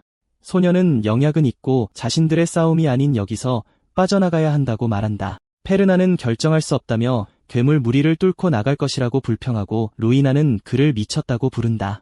주인공은 버서커를 물리치는 게 어렵지 않다는 걸 그녀도 알 거라고 말한다. 루이나는 그가 이걸 예상하고 호위가 필요하다고 말한 거냐고 묻지만 페르나는 부인한다. 소녀는 아무리 생각해도 영약이 더 이상 그보다 중요하지 않다고 말한다. 하지만 소녀는 그렇다며 훨씬 더 중요하다고 외치며 멀리 달아난다. 다른 장소에서 루이나는 이곳이 저주받은 영약이 있는 곳인지 묻는다. 페르나는 아인과의 싸움은 이미 끝난 것 같다고 생각한다. 루이나는 바렌의 몸을 발견하고 주인공은 그녀에게 다가가지 말라고 말한다. 그녀는 다가가서 칼반더라며 누가 그에게 이런 짓을 했는지 알고 싶어한다. 싸우다가 기절한 것 같으니 도와주고 싶다며 페르난에게도 도와달라고 한다. 하지만 주인공은 안 된다며 뒤로 물러서라고 말한다. 소녀는 쓰러진 사람을 두고 갈 수 없다며 더 안전한 곳으로 옮겨야 한다고 대답하지만 바렌이 갑자기 일어선다. 루이나는 무슨 일이 일어나고 있는지 느끼고 본능적으로 뒤로 물러선다. 그녀는 이 기운이 전에 본 적 없는 것이라고 말한다. 정말 바렌 칼반더가 맞는지 궁금해하자 페르나는 막이라고 대답하고 소녀는 이를 되묻는다. 주인공은 이 자식이 악마에게 씌었다고 대답한다. 의식을 잃은 상태의 바렌을 보며 페르나는 예언에 따르면 일단 빙의되면 깨어나자마자 아인에게 갈 것이라고 생각한다. 하지만 목표가 바뀐 것 같았고 루이나는 그곳에 악마가 나타났다고 되뇌며 그가 어떻게 아는지 알고 싶어한다. 한편 페르나는 바렌의 눈을 통해 그가 이미 모든 것을 잃었다고 생각한다. 소녀는 먼저 칼반더를 제압해야 한다고 말하지만 주인공은 루이나의 어깨를 만지며 10분만 기다리라고 경고한다. 그녀는 뒤를 돌아보지만 주인공은 보이지 않는다. 바렌이 소녀에게 달려든다. 그녀는 그의 정신을 되돌리려 하며 공격을 피한다. 바렌은 마귀가 가득한 검으로 몇 차례 공격을 가하고 루이나는 방어하며 압박을 받는다. 그녀는 그가 강하며 이대로 가면 자신이 질 것이라고 생각한다. 그래서 그녀는 자신의 오러를 사용해 바렌을 멀리 밀쳐낸다. 악마가 땅에 쓰러지자 그녀는 전진하여 무릎으로 그의 가슴을 가격한다. 바렌에게 정신 차리라고 소리치지만 악마는 그저 몇 번이고 비명을 지를 뿐이다. 그러고는 검을 잡고 휘두르지만 루이나는 그 공격을 피한다. 마귀가 다시 소년의 몸을 장악한다. 루이나는 이제 기운으로 둘러싸인 검을 뽑는다. 바렌이 돌진하고 둘의 힘이 충돌한다. 인상적인 공방이 오가고 두 기운 사이의 폭발이 그 지역을 가득 채운다. 루이나는 마귀 때문에 자신의 오러가 빠르게 사라지고 있다며 이대로 가다간 오러가 바닥날 텐데 어떻게 해야 할지 고민하며 뒤로 물러선다. 하지만 다른 방법이 없어 보이던 중 그녀는 바렌에게서 무언가를 발견한다. 루이나가 페르난을 부르자 그는 루이나에게 자신에게 오라고 소리친다. 바렌이 돌아보며 이상한 신음을 내지만 여기사는 달려가며 그의 머리를 밟는다. 페르난은 저쪽이라며 빨리 가야 한다고 말하고 루이나는 이제 와서 나타나 뭐했냐며 대체 무엇 때문에 도망쳤냐고 묻자 페르난은 악마였다고 대답한다. 루이나는 그가 자기 목숨을 구하려고 도망쳐 자신을 버렸다고 소리친다. 페르난은 부인하며 그가 쉽게 물리칠 수 있는 상대가 아니었기에 함정을 설치했다고 경고한다. 그가 함정에 빠질 시간이 거의 다 되었다. 바렌이 만화가 가득한 곳으로 발을 들여놓자 엄청난 속도로 땅에서 돌들이 솟아오르기 시작한다. 하늘에 마법진이 나타나 공중에 있는 바렌을 가둔다. 마법에서 불길이 뿜어져 나와 악마를 향해 반복적으로 발사되기 시작한다. 루이나는 그렇게까지 할 필요는 없었다며 만약 칼반더가 목숨을 잃으면 어떡하냐고 묻는다. 페르나는 그럴 일은 없을 것이라고 되풀이하며 바렌이 더 많은 에너지를 방출하는 것을 보면 그를 더 화나게 만들었을 뿐이니 잘 보라고 말한다. 루이나는 싸우면서 무언가 알아챘다고 말하지만 페르나는 그걸 쓰고 싶지 않았다고 불평한다. 만화 수정을 꺼내 어떤 종류의 에너지를 소환하기 시작하자 불길이 다시 한번 악마를 감싸기 시작한다. 마법사는 주문 영창을 마치고 그 후 불기둥이 악마를 둘러싼다. 이 일격 직후 바렌은 땅에 쓰러진다. 페르나는 성공했다며 작전이 성공적이었다고 말한다. 루이나는 그렇게 비싼 아이템을 쓰는 게 낭비 아니냐고 묻고 소녀는 상황이 어쩔 수 없었다고 말한다. 소녀는 만약 둘이 협력했다면 그런 것들 없이도 그를 물리칠 수 있었을 것이라고 말하지만 페르나는 마귀가 너무 강했다고 대답한다. 루이나는 확실히 세상을 파괴할 수 있을 것 같았지만 그는 여전히 바렌 칼반더라고 말한다. 주인공은 자신이 방금 한 일을 깨닫는다. 아인이 세상을 구할 영웅인 것은 사실이지만 아직 그의 힘이 각성하지 않았기 때문이다. 현 시점을 기준으로 보면 루이나가 그보다 자연스럽게 더 강하다. 그는 악마라는 단어에 너무 집착한 나머지 중요한 것을 잊고 함정을 설치하는데 너무 많은 돈을 썼다. 루이나는 페르난의 눈에 초점이 사라졌다고 말한다. 주인공은 마물이 솟아오르는 와중에도 비용이 얼마짜리인지만 되뇌일 뿐이다. 그가 뛰어들지만 페르난에게 얼굴을 가격당한다. 그리곤 의식을 잃고 땅에 쓰러지자 주인공은 그를 돈 아까운 마물이라 부른다. 얼마 후 바렌은 무슨 일이 있었는지 보고 그게 정말 자신인지 믿을 수 없어 묻는다. 그리고 페르난은 기록 구슬이 당시 장면과 똑같다고 대답한다. 하지만 이걸 조작했을 리는 없다. 바렌은 싸운 뒤로는 아무것도 기억나지 않는다고 답한다. 페르난은 그가 이성을 잃은 후 빙이 되어 자신들을 공격했다고 대답한다. 하지만 바렌은 마물을 만난 적이 없다고 불평한다. 주인공은 그가 보고 있었으니 잘 알 거라고 말한다. 그는 땅에 세게 부딪혔고 수십 개의 마법 화살이 몸에 박혔으며 지옥불 기둥이 그를 불태웠다. 그가 살아있는 건 오직 몸속의 마귀가 지켜졌기 때문이다. 그를 막으려고 많은 것을 사용했고 바렌은 그것들을 배상하겠다고 말한다. 하지만 주인공은 극심한 정신적 트라우마를 겪는 척하고 바렌은 알겠다고 한다. 페르나는 그저 간단한 일만 하면 된다며 여기에 서명하면 이 모든 것이 묻힐 것이라고 말한다. 바렌은 이게 노예 계약이 아니냐고 묻고 아무리 봐도 조건이 나빴다. 페르나는 이 일을 해결해주려는 자신의 친절을 몰라주니 어쩔 수 없다고 답한다. 기록을 이단 신문관에게 넘길 수밖에 없겠다고. 이단 신문관은 황제 직속으로 마물을 다루는 조직이다. 대의 아래에서 그들은 절대적인 권력을 쥐고 있었다. 그리고 1000년이 지난 지금은 유명무실한 조직일 뿐이다. 페르나는 그들이 다시 빛을 볼 기회를 잡았으니 그 구슬을 원할 것이라고 불평한다. 바렌은 정말 마물과는 아무 관련이 없다고 소리친다. 주인공은 당연히 아카데미에서 퇴학당할 것이며 그의 아버지는 영혼을 파나드를 가문에서 내쫓을 것이라고 답한다. 바렌은 노예 계약서에 서명하고 선배의 손에 달렸다고 말한다. 밖에서 루이나는 이대로 처리해도 괜찮은지 선생님들께 알리는 게 낫지 않겠냐고 묻는다. 페르나는 아직 때가 아니라고 답한다. 바렌이 마무리되었든 조종당했든 아직 그 이유는 파악되지 않았다. 그리고 만약 누군가에게 조종당하고 있다면 아카데미에 마물을 부리는 자가 있다는 뜻이다. 이 사건이 공론화되면 그들은 조용히 숨어버릴 것이고 찾기는 더 어려워질 것이다. 루이나는 그가 이걸 조사할 계획이었냐며 왜 목표가 학생들인지 묻는다.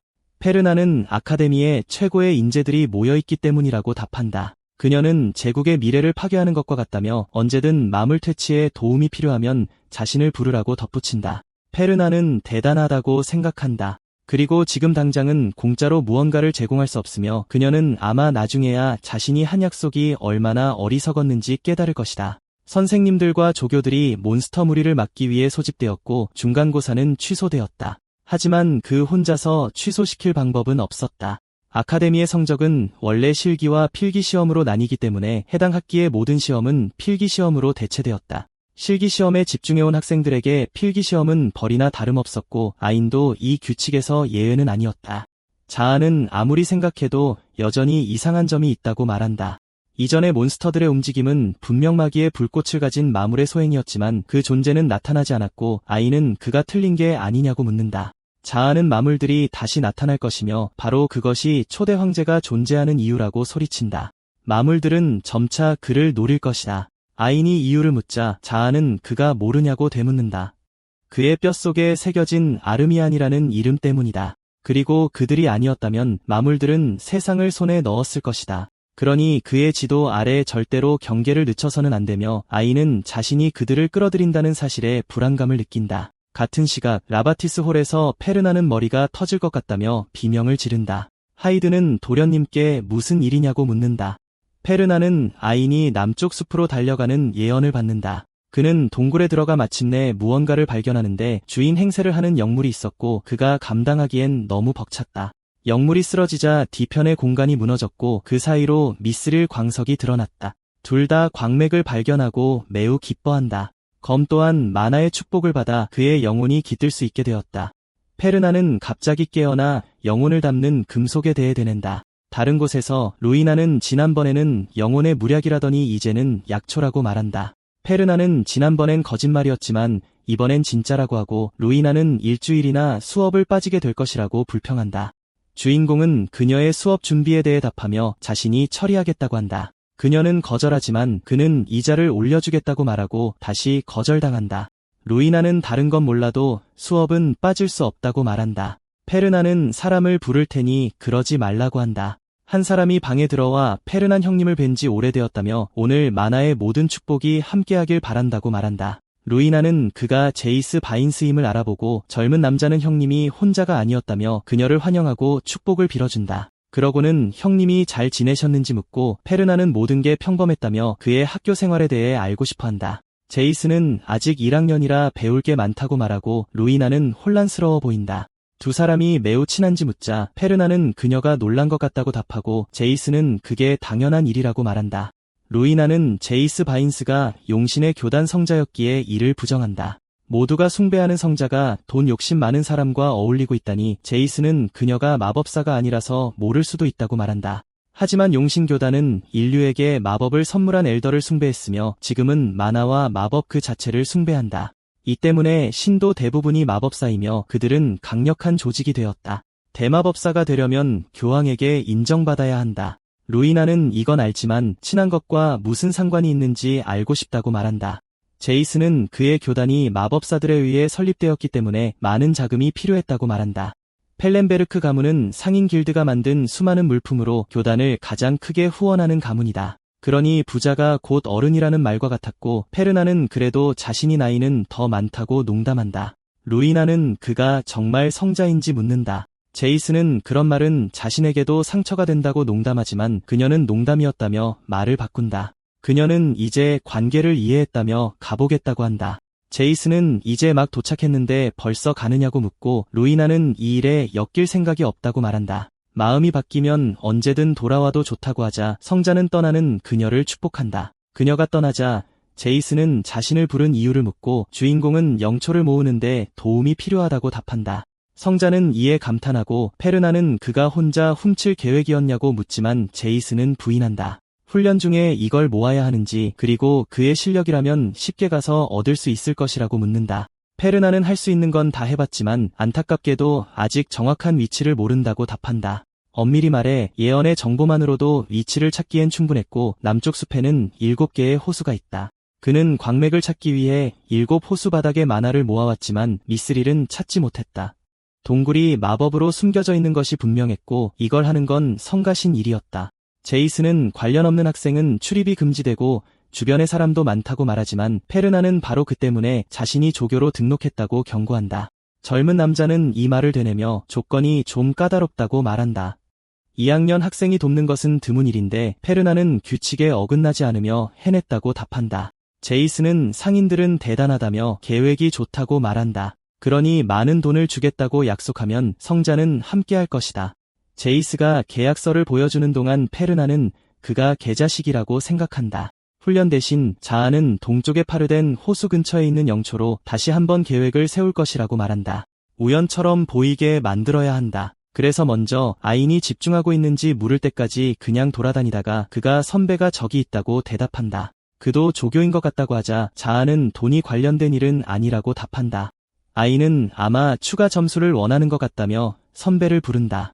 하지만 그라드 교수가 끼어들어 훈련이 30분 후에 시작되니 조교들은 각자 위치로 가야 한다고 경고한다. 그 청년은 평소에 선배님을 뵙고 싶었다며 투덜거린다. 한편 제이스는 인형을 준비했으니 이제 형님이 마나와 함께 피를 조금 줘야 한다고 말한다. 주인공은 인형에 몇 방울을 떨어뜨리자 인형은 그의 모습으로 변한다. 제이스는 자신이 수석이었다며 정말 그럴듯해 보인다고 말한다. 그는 교황에게서 도망치기 위해 항상 이 마법을 썼다고 하고 페르나는 이를 의심한다. 제이스는 당연히 그러지 않았다고 말하며 그분은 속일 수 없는 전설적인 마법사라고 한다. 하지만 그분이 알아차리는데 몇 시간이 걸렸고 지금도 확신하지 못한다고 한다. 페르나는 이만하면 충분하다고 생각하며 일어선다. 세계 최고의 마법사를 혼란시키다니. 그는 천재다. 미래의 아인에게 큰 도움이 될 텐데 이상하게도 예언에는 언급되지 않았다. 재능도 있는데 용신 교단의 일원인 것 외에도 인간이 마족을 증오하는 것은 당연하며 특히 교단은 그들을 혐오한다.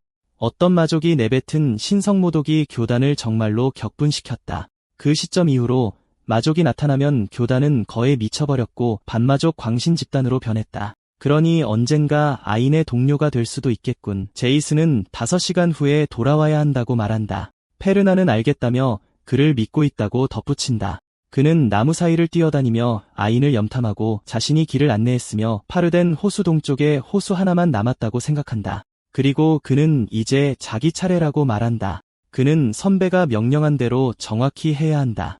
아인은 자기 앞에 있는 사람을 알아보고 바렌 칼반더가 앞에 있다고 되낸다. 그는 또 덤빌 거냐고 묻지만 그럴 수 없다는 걸 안다. 바렌은 그 사실을 알기에 한심하게 보일 생각은 없다고 다짐한다. 훈련 중에 아인과 함께하게 해달라고 부탁하던 페르난의 모습은 그야말로 공포스러웠다. 바렌은 패배를 인정하지 않았다고 말하고 아인은 2번이면 충분하지 않냐고 묻는다. 검사는 2번이든 100번이든 상관없다고 대답한다. 그는 명성을 잃었다. 그러니 이제 명예를 되찾기 위해 싸울 것이다. 에고는 패배를 겪으면서도 계속 도전하는 정신이라며 처음엔 그렇게 보이지 않았다고 말한다. 하지만 이제 기사가 얼마나 멋진 존재인지 알겠다며 아인에게 도전을 받아들이라고 재촉한다. 그는 바렌은 괜찮지만 참가자 간의 싸움은 금지되어 있다고 대답한다. 검사는 상관없다며 오직 명예를 위해 싸울 뿐이고 명예를 잃는 것 외에 규칙은 아무 의미가 없다고 말한다. 검이 이 기사 때문에 창피하겠다고 불평한다. 페르나는 멀리서 지켜보며 바렌이 아주 잘하고 있으니 계속해야 한다고 생각한다. 동시에 그는 나뭇가지에서 뛰어내리며 자기 보리를 보겠다고 말한다. 그는 호수 주변을 둘러보며 아무도 없으니 미쓰리를 찾아도 소음이 날 위험은 없다고 생각한다. 그러고는 마침내 마법을 쓸 수 있으니 시도해볼까 생각하며 아인이 도착하기 전에 미쓰리를 찾아야 한다고 간절히 바란다. 그래서 그는 소환 마법을 사용해 특별한 것을 준비했고 그의 하인을 불렀다. 마도공학의 원리는 모든 마법 기술을 결합하는 것이었고 상인의 본질은 많은 돈을 모으는 것이었다. 페르나는 자신의 만화로 골렘을 소환한 뒤 일단 이름은 제임스라고 말한다. 그리고는 그에게 미쓰리를 찾으러 가라고 보낸다. 바렌은 자신을 쓰러뜨리기 전까진 지나갈 수 없다고 소리치고 아이는 정말 짜증난다고 생각한다. 하지만 바렌이 어린애처럼 굴고 있으니 이만하면 됐다. 소녀는 주인님이 최소 1시간은 기다리라고 했던 말만 기억할 뿐이었다. 아인이 무슨 말이냐고 묻자 바렌은 자기가 이런 걸 좋아한다고 투덜거린다. 그는 누군가를 방해하고 인생을 망치는 것을 정말 좋아한다. 그는 이걸 너무나도 간절히 바랬으니 아이는 서둘러 즉시 그를 공격해야 한다. 소녀는 그를 걷어차며 어떤 미친 놈이냐고 묻는다. 바렌은 멀리 나가떨어지며 자신이 정말 미쳤으니 어서 오라고 말하지만 아이는 사라졌다. 그는 시계를 확인하고 얼마나 버텼는지 궁금해한다. 1시간 10분이 지났으니 바렌은 안전했다. 동굴 안에서 아이는 마침내 그에게서 벗어났다고 생각하며 규칙은 결투하지 않는 것이었다고 되낸다. 하지만 이 동굴에서는 적극적으로 찾지 않는 한 절대 찾지 못할 것이고 에고는 그건 당연하다고 말한다. 아이는 그곳에 무언가 있다며 언급된 영초 외에 다른 기운이 느껴진다고 말한다. 에고는 영초의 꽃잎을 보라며 아래를 보라고 말한다. 아이는 그들이 필요한 곳을 정확히 가리키고 있다고 말한다. 같은 시각 물에 잠긴 동굴에서 페르나는 그의 골렘 제임스와 함께 미스릴 수정 광맥을 찾은 것을 축하하며 미소를 짓는다. 이쪽에서는 아인이 약초는 찾았지만 저 괴물이 있는 곳에서 채광알 미친 사람은 없을 거라며 문제가 있다고 말한다. 에고는 거기서 바다용을 보게 될 줄은 몰랐다며 지금은 때가 좋지 않으니 다른 기회가 있을 때까지 돌아가야 한다고 말한다. 아인이 싸워볼까 묻자 에고는 인육의 맛을 알게 될 것이라고 말한다. 그것은 그의 수준을 넘어선 존재였다. 그때 동굴이 흔들린다. 돌 몇 개가 용의 몸 위로 떨어진다. 용이 깨어나 일어서자 에고는 상황이 안 좋다고 말한다. 아이는 이제 저 괴물과 맞서 싸워야 한다고 말한다. 이 시점에서는 그 괴물을 쓰러뜨려야만 했다. 에고는 그것이 차원이 다른 존재라며 그만두고 거기서 나오라고 말한다. 괴물이 전진하자 에고는 뒤돌아보지 말고 그냥 뛰라고 소리친다.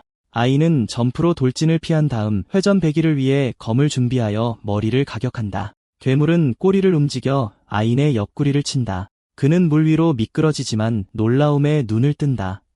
이무기는 다시 한번 포효하며 아인이 오러를 쓰도록 강요한다. 그 괴물은 입에서 물줄기를 쏘았고 검사는 검으로 막으려 했다. 아인은 이무기에게 밀려나며 땅에 발을 박았다. 둘 다 동굴의 아래층으로 떨어졌다. 페르나는 소음이 너무 크다며 수룡에게 엄청난 양의 먹이를 줬음에도 깨어난 건지 의아해했고 수룡과 싸우지 않는 것이 좋겠다고 생각했다. 마족빙의 사건을 처리하면서 아이는 예언대로 각성할 기회를 잃었다. 하지만 그것이 바로 그가 성조의 심장을 준 이유다. 그는 아마 괜찮을 것이니 제임스에게 여기서 나가자고 알렸다. 아이는 간신히 벽에 몸을 기댄 채 버텼다. 그는 목숨을 잃을 뻔했다고 불평했고 에고는 그래서 도망치라고 말했던 것이라고 했다. 아이는 용이 자기 목숨도 앗아가려는 듯 덤벼들었다고 말했지만 영혼은 땅이 무너지지 않았다면 잡아먹혔을 것이라고 대답했다. 아인이 잘 버티지 않았냐고 묻자 에고는 펠렌베르그에게서 받은 성조의 심장 덕분이라고 대답했다. 하지만 적어도 영초는 무사했고 아이는 너무 멀리 있다고 말했다. 그래서 거기로 올라가려면 영겁의 시간이 걸릴 것이다. 에고는 다른 방향에서 이상한 것이 느껴진다고 했지만 아이는 아무것도 느끼지 못했다. 그렇게 그들은 계속 걸어갔고 청년은 그곳이 그가 말한 이상한 장소인지 물었다. 그리고 거기엔 아무것도 없었지만 영혼은 분명히 무언가 있다고 대답했다. 에고는 그에게 서둘러 파내라고 재촉했다. 아이는 유령의 명령을 알아듣고 돌을 치웠고 그의 얼굴을 비추는 광맥과 마주하게 되었다. 밖에서 제이스가 페르난에게 찾던 것을 찾았냐고 물었다. 페르난은 그렇다고 확인하고 아무 일 없었냐고 묻자 제이스는 그저 괴물 몇 마리뿐이었다고 말했다. 주인공은 성자를 축하하며 다음번에는 서면으로 계약서를 작성하자고 말했고 다시 보길 바란다고 했다. 얼마 후 페르난은 미쓰리를 손에 넣었으니 이제 그것을 결합할 올바른 오브가 필요하다고 생각했다. 미쓰릴은 만화 흡수율이 뛰어나지만 스스로 빛나지는 않는다. 그 잠재력을 보여주려면 다른 금속과 결합해야 하는데 평범한 것이어서는 안 된다. 미스릴과 결합하기에 가장 좋은 금속은 모든 것 중 가장 단단한 아다만트였다. 하지만 그것은 미스릴보다 더 희귀해서 살 돈도 없는데 어떻게 구할 수 있을지 고민했다.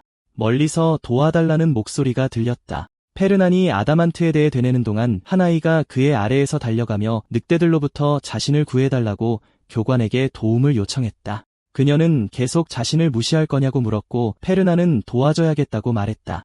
하지만 그는 왜 엘프가 이 땅에서 위험에 처했는지 알고 싶었다. 그 말을 듣자 소녀는 나무 쪽으로 뛰어올랐다.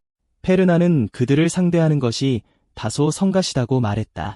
소녀가 바람 마법을 시전의 앞을 가로막는 모든 것을 제거하는 동안 그녀는 이제 행복하냐고 물었고 페르난은 그녀가 어떤 꿍꿍이를 가지고 자신에게 온 것인지 알고 싶어 했다.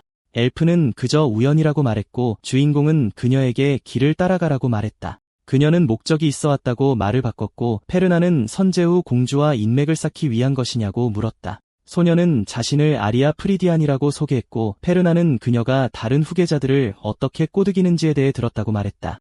아리아는 친구가 되자고 물었고 그는 나이가 더 많다는 이유로 거절했으며 그녀는 선제후들끼리 잘 지내는 것이 좋지 않냐고 물었다. 페르난은 그것이 꼭 친하게 지내야 한다는 뜻은 아니라고 말했고 아리아는 프리디안 가문이 최근 버체프 가문을 대신해 선제후가 되었다고 말했다. 그것이 다른 선제후들에게 친절해야 하는 이유였고 페르난은 그녀의 가문에는 그런 사람이 없냐고 물었다. 그녀는 엘프가 어떻게 다른 이들 사이에서 살면서 과일도 먹을 수 있냐고 물었다. 페르난은 그녀가 누가 돈을 낼지에 대해서는 생각하지 않는다고 생각했다. 아리아는 자신을 넘어설 정도로 뻔뻔하고 대담해서 6 선제후 모두와 친구가 되고 싶다고 말했다. 그녀가 자신의 방향에서 무언가를 알아차릴 때까지 한 소녀가 파르덴 호수의 워터 드래곤이 나타났으니 빨리 교수님께 가보라고 그에게 말했다. 페르난은 이에 대해 의아해했고 아리아는 왜 갑자기 나타났는지 알고 싶어 했다. 그러고는 선배를 쳐다봤지만 페르난은 이미 그 생물을 향해 달려가고 있었다. 그는 무언가 잘못되었다고 생각했고 예언에는 워터 드래곤이 나오는 것에 대한 내용이 없었다. 아인이 어떻게 됐는지 궁금해하는 가운데 한 조교가 모든 1학년에게 돌아가라고 명령했고 다른 교관들에게는 그들을 보호하라고 했다. 에고는 아인에게 그가 약초를 가져갔기 때문에 드래곤이 나타난 것이니 교수에게 맡기고 그곳을 빠져나가라고 말했다. 아인은 알겠다고 하며 주의를 끌지 않도록 조심하겠다고 했지만 바다용이 그의 뒤에 나타났다.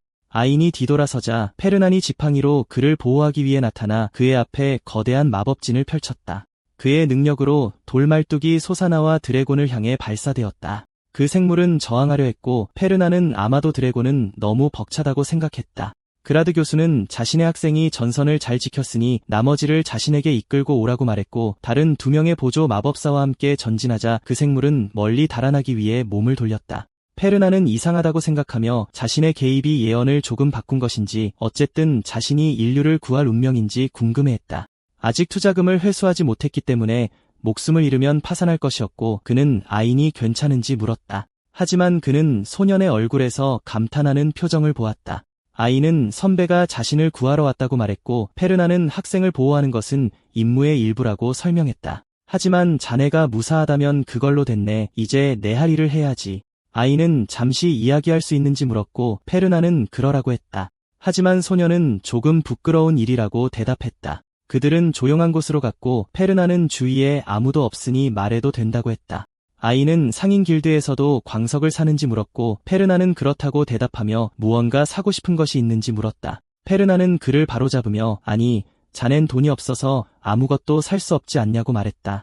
소년은 그 말에는 반박할 수 없다고 대답했고 펠렌베르크는 자기도 모르게 말이 튀어나왔다고 생각했다. 늘 그에게 다정하게 대해왔기 때문에 미래에 그를 내쫓게 될 것이라는 사실을 잊고 있었다. 도발해서 좋을 건 없다. 그는 아인의 기분을 상하게 했다면 사과한다고 말했다. 고의가 아니었으니 마음에 담아두지 말라고 하자 아인은 농담인 줄 알았다고 말했다. 페르난은 팔 물건이 무엇인지 물었다. 소년은 손에 든 아다만틴 조각을 보여주었다. 그는 그것을 손에 넣기 위해 아인을 압박하고 있었는데 바로 그 순간에 그가 아다만틴을 보여준 것이다. 이런 행운은 주인공에게나 있는 법이라며 그는 침착해야 한다고 생각했다. 페르난은 아다만틴은 쉽게 찾을 수 있는 물건이 아니라며 그것을 자신에게 팔려는 것인지 물었고 어디서 났는지 알고 싶어 했다. 아인은 어디서 얻었는지는 말하지 않는 편이 낫겠지만 나쁜 방법으로 얻은 것은 아니라고 약속했다. 그는 그것을 많이 얻었고 그의 공간은 가득 찼다. 페르난은 그것이 동굴에 있었음에 틀림없으며 그는 니드릴이 아닌 아다만틴을 찾았다고 생각했다. 어떤 동굴에 2가지가 다 있는지 궁금해하는 가운데 아인은 관심이 있다면 자신의 조건은 몇 가지라고 말했다. 에고는 펠렌베르크 가문은 교활하니 조심하라고 아인에게 소리쳤다. 그리고 만약 그가 협상을 시도하면 모든 것을 거절해야 한다. 그가 자신의 조건을 설명하자 페르난은 그 조건으로 사겠다고 대답했다. 하지만 그는 왜 자신에게 이것을 파는지 알고 싶어 했고 아인은 빨리 처분하고 싶다고 말했다. 그것은 세상에 드문 물건이라 사방에서 표적이 될 것이다. 아르미아는 그런 것을 지킬 만큼 강하지 않다. 페르난은 자신이 그의 목숨을 빼앗고 아다만틴을 독차지한다면 어떨지 가설을 제시하며 자신은 그러냐고 물었다. 아인은 그가 자신에게 신성한 새의 심장을 주었고 자신을 구하기 위해 용과 싸웠다고 농담했다. 주인공은 이 녀석이 정말 자신을 믿고 있으며 그를 구해준 덕분에 큰 점수를 얻었다고 생각했다. 그래서 그는 그가 옳다고 말했다. 처리할 일이 많다고 하자 아인은 알고 있다고 생각했다. 페르난은 자신이 워터 드래곤으로부터 소년을 구한 사람이라고 반복해서 말했다. 그러니 만약 그를 거지로 만들려고 한다면 그날을 기억하길 바랄 것이다. 그를 구하기 위해 목숨을 걸었다는 사실을 절대 잊지 말아야 한다고 하자 아인은 분명하다고 대답했다. 페르난은 돌아서며 계약서를 준비하고 다시 연락하겠다고 경고했다. 아인은 그가 무슨 뜻으로 말했는지 궁금해했고 에고는 그가 아다만틴을 보고 미쳤다고 대답했다. 집에서 하이드가 돌아왔다고 알렸다. 그는 잠시 공장령을 떠나 있었고 자기가 없는 동안 무슨 일이 있었는지 알고 싶어 했다. 페르난이 드디어 돌아왔냐고 묻자 하이드는 그가 아다만틴과 미스릴로 만든 왕좌에 앉아있는 것을 보고 놀랐다. 하이드가 그것을 어디서 구했는지 묻자 페르난은 사고 채굴했다고 말했다. 비서는 돈이 있어도 구하기 불가능한 것이라고 말했다. 그리고 만약 그것을 판다면 그의 길드는 올해 목표를 초과 달성할 것이다. 페르난은 그것을 팔지 않을 것이라고 대답했다. 하이드가 무엇을 할 것인지 묻자 주인공은 컵을 움직이며 스스로 움직이고 눕는 거대한 자아 골렘을 팔 것이라고 말했다. 기사에게는 충성스러운 군마가 있고 엘프에게는 정령이 동반자로 있지만 상인에게는 그런 것이 없다. 그는 왜 자신들만 혼자여야 하냐고 물으며 거대한 자아 골렘을 만들어 이 부조리를 바로잡기로 결심했다. 페르나는 골렘은 진보된 마법 기술과 천문학적인 자금이 필요하므로 부자들만이 꿈꿀 수 있는 것이라고 대답하며 특히 악마와의 전쟁이 다가오고 있다고 생각했다. 악마들이 나타날 끔찍한 시대에 그것은 그를 보호하는 보디가드 역할을 하며 견고하고 믿음직한 존재로 변모할 것이다. 하이드는 왜 상인에게 골렘이 필요한지 모르겠지만 그가 기분이 좋아 보이니 조용히 있기로 했다고 생각했다. 그러고 나서 그는 거대 자아 골렘에 대해 얼마나 큰 것을 말하는지 물었고 페르나는 10m라고 말하며 머리가 아파오기 전까지는 아주 멋진 것이 될 것이라고 했다. 그는 또 다른 빌어먹을 예언이라고 생각했다. 하이드는 어린 도련님을 시게 하고 체온계를 물라고 말했다. 페르나는 아프지 않다고 말했지만 그의 하인은 갑자기 머리가 아파서 몇 번이나 비명을 질렀는지 물었다. 그리고 그는 체온을 확인하러 갔고 번개에 맞은 부작용일 테니 지금은 참아야 한다고 했다. 페르나는 악마 계약자가 요트클럽에서 아인을 공격하는 또 다른 예언을 보았다고 생각했다. 이 클럽은 귀족들만 들어갈 수 있는 아카데미의 사교 그룹 중 하나이다. 페르난도 인맥을 쌓기 위해 그곳에 있었다. 그것이 전부가 아니었고 바다 위 호화로운 요트에서 간단한 티파티를 제안한 사람이 바로 그였다. 하지만 하필이면 괴물이 나타나고 계약자가 요트에 잠입했을 때 그 순간은 모두에게 편리했다. 그의 상회 소속이기에 그는 펠렌베르크가 이 일에 연루되었는지 궁금해한다. 인류 중에 배신자가 있었고 그는 예상보다 더 무능해 보였기 때문이다. 페르나는 왜 여러 사람을 시켜 자신의 아다만틴을 찾게 했는지 궁금해했지만 그 상황에서는 누구나 그가 계약을 맺었다고 생각했을 것이므로 아인이 자신의 파멸을 가져올 것이라는 점은 놀랍지 않았다. 하이드는 체온을 보고 깜짝 놀라 그의 머리에 얼음 주머니를 올려놓았다. 그는 도련님의 열이 높으니 즉시 의사를 불러야 한다고 말했다. 하지만 상회에 손님이 와 있다는 말을 들었다. 하지만 그를 돌려보내는 것이 더 나을 것이라고 했고 페르나는 아무도 기다리지 않는다고 말했다. 하지만 돈 냄새가 났기 때문에 가기로 결심했다. 그라드 교수와 마주하자 그는 시험 중에 나타난 바다용의 시체를 팔고 싶은지 물었고 그라드는 그렇다고 확인했다. 모두가 펠렌베르크가 낮은 가격을 제시할 것이라고 말했지만 자신은 그렇게 생각하지 않는다고 경고했다. 페르나는 그가 여러 부분에서 유용했다고 생각하며 이런 식으로 학생에게 접근해도 괜찮은지 물었다. 그라드는 누가 감히 펠렌베르크 가문에 맞설 만큼 미쳤겠냐고 물으며 로잘리아에게 조교가 되어달라고 부탁한 이유를 알고 싶어 했다. 그녀는 규칙에 매우 깐깐하니 다음번에는 자신에게 오라고 했다. 게다가 그것은 아카데미의 공식적인 인수 요청이었고 그는 책임자로서 그곳에 있었다. 그는 펠렌베르크 가문에 연락했고 그들은 자신과 이야기하라고 했다고 하자 페르나는 자신은 일부에만 관심이 있다고 말했다. 그라드는 부분적으로는 팔지 않을 것이며 완전히 사야 한다고 불평했다. 왜냐하면 바다용에 대해 이야기하고 있었고 나쁜 부인은 없었기 때문이다. 페르나는 그것이 사실이라고 생각했다. 뼈와 이빨은 내구성이 뛰어나 좋은 장비가 되고 눈과 피는 만화가 풍부하며 비늘은 갑옷으로 완벽하죠. 전부 다 사는 것도 좋겠지만 그는 사업을 하는 중이니 이익을 극대화해야 했다. 그라드는 다른 가문에 팔겠다고 말하지만 페르나는 훈련에서 포획된 생물들은 항상 교수의 연구기금으로 들어간다는 점을 상기시키며 좋은 가격에 파는 것이 그에게도 좋지 않겠냐고 묻는다. 그라드는 자신이 원하는 것에 좋은 가격을 쳐주길 바란다며 그가 필요한 것이 무엇인지 묻는다. 페르나는 그저 아카데미에 선박을 독점 판매할 권리만을 원한다고 말한다. 선박을 구매할 때마다 황금 거북이 상단에서 구매해야 한다는 것이다. 그라드는 아카데미에 왜 그런 게 필요하며 그게 정말 원하는 전부인지 묻는다. 페르나는 지금 당장은 필요 없다고 생각하며 절대적으로 그렇다고 대답한다. 하지만 예언의 사건 이후 아카데미는 해상전의 중요성을 인지하게 될 것이다. 자연스럽게 선박이 손상되는 것을 막고 막대한 수리 비용을 감당하게 될 것이다. 다시 말해 아주 수익성 높은 사업이었다. 한 서점에서 소녀가 기초 요리책을 찾는다. 요리 코너를 확인했지만 찾지 못했다고 한다. 그러자 사서는 아마 팔렸을 것이라며 잠시 재고를 확인해 보겠다고 말한다. 그는 문을 열고 책 몇 권을 살펴보기 시작한다. 그의 뒤에서 마족의 기운이 형성되더니 보고를 시작한다. 방금 아인 아르미안이 바렌 칼반더를 찾지 못했음을 확인했습니다.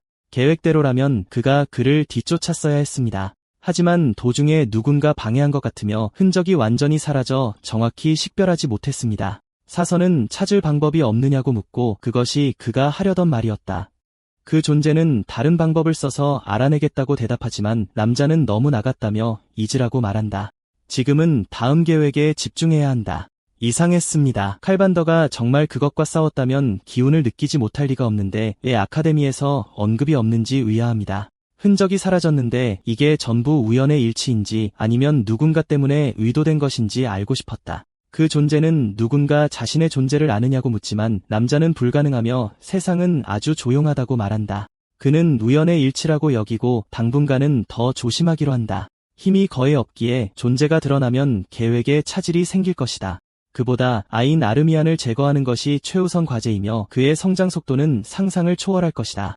이유는 모르지만 초대 황제가 가졌던 것과 같은 곡선이다. 계획이 완성되려면 아인 아르미안이 완전한 힘에 도달하면 곤란하니 그의 하인은 2번 다시 실패해서는 안 된다. 그는 명심하겠다고 말하며 사라진다. 그리고 사선은 나와서 손님을 부르며 기초 요리책을 찾았다고 알려준다. 그녀는 감사하며 좋은 하루 보내라고 말한다. 식당에서 페르나는 루이나에게 마족의 기운을 느꼈는지 묻는다. 그녀는 사흘 전 저녁 식사 후 벨라와 함께 있을 때였다고 말한다. 페르난이 19위인 벨라 호엔이냐고 묻자 그녀는 그렇다고 확인해준다. 청년은 상황이 어땠는지 묻는다. 루이나는 사흘 전 벨라가 대련을 제안하며 실력이 늘어난 것 같아 확인이 필요하다고 말했다고 한다.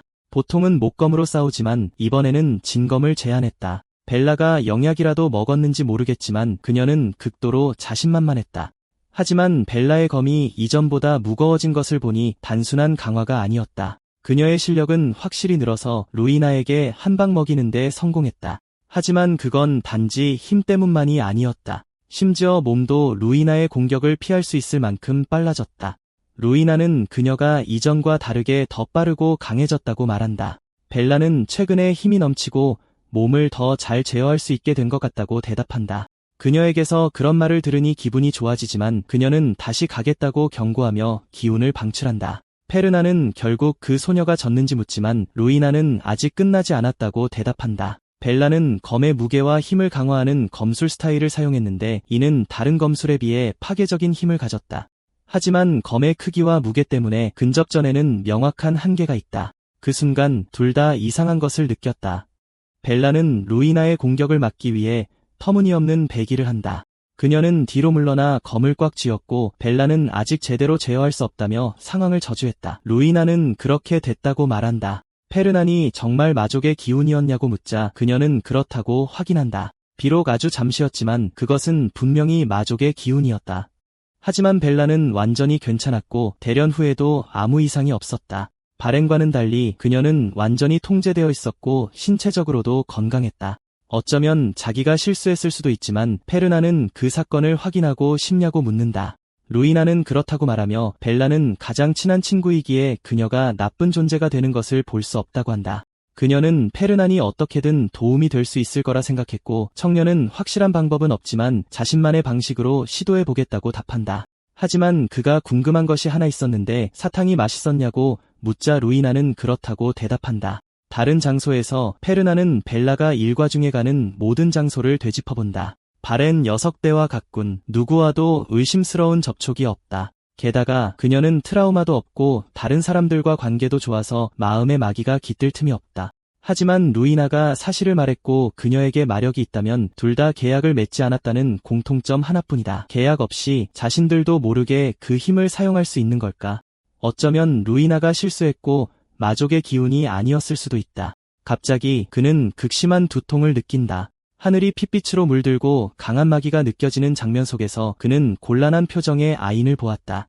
그 장면은 모두가 이상하게 행동하고 있다는 자아의 말과 함께 익숙하게 보였다. 마족의 기운은 각성 직전에 안드로멜리우스와 함께 나타났다. 그 환상은 지옥과 다름없었고 그는 안드로멜리우스가 강림하기 직전의 순간인지 궁금해한다. 자아는 그것이 마족의 기운이며 모두가 감염되었다고 말했지만 무슨 일이 일어나고 있는지 알아야 했다. 가드너의 힌트에 따라 아이는 학생들의 몸에 만화를 주입했다. 자아는 그들이 오랫동안 일상생활 속에서 학생들을 감염시켜 왔다고 말한다. 대부분의 에너지가 낭비되었기 때문에 아무도 눈치채지 못하고 오랫동안 사용된 것이었다.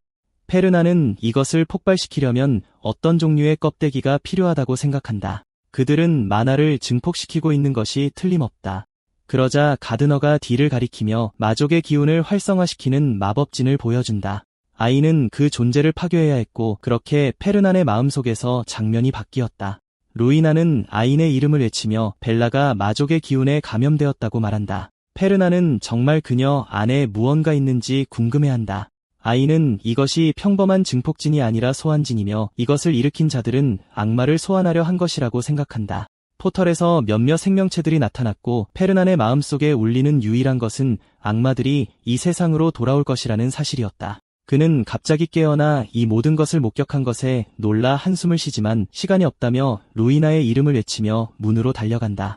소녀는 자신이 안전한지 정말로 감염되었는지 묻는다. 그들이 알게 되면 나쁜 일이 일어날 테지만 페르나는 그녀가 그걸 모른다고 말한다. 그는 그녀가 악마와 이야기하고 그 때문에 목숨을 앗아가지 않도록 확실히 하겠다고 하고 루나는 그에게 감사한다. 페르나는 그녀가 증거가 될 것이기 때문에 살려둬야 한다고 생각한다. 루이나가 대륙 전역에서 자신을 좋아해야 한다는 것을 알기에 그에게는 좋은 일이었다. 그는 먼저 자신의 몸 안에 마족의 기운이 있다는 것을 증명할 것이고 벨라는 수업이 막 끝났는데 루이나가 너무 오래 기다렸는지 묻는다. 루이나는 부정하며 그저 기다리고 있었다고 말한다. 페르나는 그녀의 이마를 만지며 끼어들어 그녀의 머릿속에 악마들이 있고 그들의 거짓말을 걷어내야 한다고 말한다. 그러니 지금 당장 그가 시키는 대로 해야 한다고 하지만 벨라는 그가 아픈 거냐고 물으며 거부한다. 페르나는 농담이 아니며 그들이 그녀 안의 기운에 대해 모르지만 시간이 지나면 그녀는 제정신을 잃을 것이고 그러면 집행자들이 나타날 것이라고 말한다. 벨라는 그가 자신을 위협하는 거냐고 묻는다. 페르나는 사실을 말하고 있기 때문에 부정하지만 소녀는 자신이 완벽하게 괜찮다고 말한다. 루이나는 그의 팔을 잡고 페르난이 말하는 대로 해줄 수 있냐고 물으며 간청한다. 벨라는 그녀가 부탁했기 때문에 동의하고 페르나는 그녀가 거절했다면 기절시켰을 것이라고 생각한다. 소녀는 그가 시키는 대로 다 하겠지만 그가 마족의 기운이 없다는 것을 증명하면 둘 다에게 사과해야 한다고 말한다. 그러자 페르나는 왜 루이나까지 포함되냐고 묻는다. 벨라는 어린 루이나를 설득하기 위한 것이었다고 말하고 주인공은 그녀가 마귀에 접촉했는지 알아야 하므로 방문하는 곳에 자신을 데려가야 한다고 경고하며 동의합니다. 루이나는 그곳을 살펴보지 않았냐고 묻지만 페르나는 이번 경우에는 그녀가 도움이 되지 않았다고 속삭입니다. 페르나는 혼자서는 의심스러운 것을 찾지 못했다고 생각하며 한 장소로 가보지만 성공하지 못합니다. 훈련장에서 그는 한심한 장소였다고 불평합니다. 기숙사에서 식당까지 모든 장소가 평범했습니다. 도서관에서 사서는 그녀가 오늘 정말로 왔다고 말합니다. 루이나는 벨라가 로맨스 소설을 좋아한다고 말합니다. 페르나는 그것이 흔한 취미였고 흔적을 쉽게 찾을 수 있다면 오히려 더 이상할 것이라고 생각합니다. 하지만 거기에 어떤 흔적이 있었고 그 장소는 아닌 것 같았습니다. 특정 물건일까 궁금해하던 중 사서가 페르나님을 만나서 반갑다고 말합니다. 그 청년은 자신을 어떻게 아냐고 묻고 사서는 그가 결국 상인이었다고 대답합니다. 그리고 그에게서 몇 가지 물건을 샀다며 말을 끊고 그에게 딱 맞는 것이 있다며 책을 권합니다. 페르나는 집에 원하는 책은 다 있다고 거절하고 사서는 알겠다면서도 아쉽다고 말합니다. 루이나가 페르난을 부르자 그는 그 남자에게 작별 인사를 합니다. 그는 알겠다며 언제든 다시 오라고 말하면서 기운을 뿜어냅니다. 다른 방에서 벨라는 이 식당이 길드 안에 있는 거냐고 한 번도 본 적이 없다고 묻고 페르나는 손님 전용이며 남들 눈을 피하기에 가장 좋은 곳이라고 말해줍니다. 그가 문을 열자 루이나가 울상을 짓습니다. 제이스가 그들을 만나서 반갑다며 만화의 신앙으로 축복한다고 말하자 벨라는 믿는다고 소리칩니다. 페르나는 성자께서 부탁한 것을 가져왔는지 묻고 그는 확인해줍니다. 하지만 일단 사용하면 환불이나 교환은 없다고 합니다. 벨라는 그가 무엇을 하고 있으며 왜 거기 있는지 묻습니다. 페르나는 제이스가 그녀 안에 마귀가 있다는 것을 증명할 것이라고 말합니다. 그녀는 그걸 어떻게 하려는 거냐고 묻습니다. 제이스는 이런 시나리오에 대비했고 악마들이 세상에 돌아올 것이라는 예언이 있었다고 설명합니다. 악마나 마귀를 감지하는 아티팩트보다 더 정확한 것은 없었습니다. 제이스가 이름을 묻자 소녀는 자신을 2학년 기사 벨라 혼이라고 소개합니다. 제이스는 선배님께서 이 구슬을 양손으로 잡아줄 수 있냐고 만화가 몸 안으로 들어가 검사할 것이라고 묻습니다. 루이나는 페르난에게 확실하냐고 묻고 그는 제이스를 믿는다고 말합니다. 벨라가 불안해하자 제이스는 긴장하지 말라고 말합니다. 그녀는 감염됐다는 걸 믿지 못하며 돈 때문에 왔을 뿐이라고 중얼거립니다. 그냥 편하신 대로 하시면 됩니다. 벨라는 손을 내밀며 그저 일을 끝내고 사과를 받고 싶다고 말합니다. 강한 빛이 비추자 제이스는 여우 같은 눈을 뜹니다. 그는 구슬의 색이 변했다고 말합니다. 벨라는 그것이 무슨 의미인지 마귀가 없다는 뜻인지 묻지만 페르나는 그 반대라고 대답합니다. 구슬의 색은 마귀를 감지하면 변합니다. 벨라는 그럴 리 없다고 말하고 페르나는 그녀를 진정시키려 합니다. 하지만 제이스는 악을 정화하기 위해 용신에게 기도를 외우기 시작하고 벨라를 지옥으로 보내려는 듯 화염구를 만들어냅니다. 소녀가 제이스의 이름을 외치자 창이 땅으로 떨어집니다. 루이나는 검으로 마법을 막아냈습니다. 제이스는 그녀의 목숨을 거두겠다고 소리칩니다. 잠시 후 그는 학생들이 아카데미의 기운에 감염되고 있다며 벨라가 정말 악마를 만나지 않았는지 알고 싶다고 말합니다. 페르나는 지난 며칠간 그녀를 주시해왔지만 의심스러운 점은 없었다고 대답합니다. 그리고 제이스는 만약 그가 옳다면 끔찍한 일이 될 것이라고 말합니다. 도움을 요청하는 것이 낫겠지만 페르나는 이 사실이 알려지면 악마들이 숨을 것이기 때문에 거절합니다. 제이스는 잘 들어야 합니다. 악마들은 우리가 이 사실을 안다는 것을 알아서는 안 됩니다. 그에게는 계획이 있고 도와준다면 기습으로 모두를 제거할 수 있을 것입니다. 제이스는 이 말을 되뇌며 무엇을 해야 할지 알려달라고만 말합니다. 페르나는 그가 벨라 안의 마귀를 사라지게 할 수 있는지 묻습니다. 성자는 그녀에게 손을 달라고 하지만 벨라는 그가 자신의 목숨을 앗아가려 한다고 의심하는 것 같습니다. 그는 그녀 몸 안의 기운을 정화할 뿐 다른 짓은 하지 않을 것이라고 말합니다. 벨라는 그가 거짓말쟁이며 겁에 질린 데다 눈이 맛이 갔다고 소리칩니다. 루이나는 페르난에게 뭐라도 해보라고 소리칩니다. 그 청년은 벨라가 나쁜 사람이 아니며 그 표정을 멈추지 않으면 일의 절반이 틀어질 것이라고 되풀이합니다.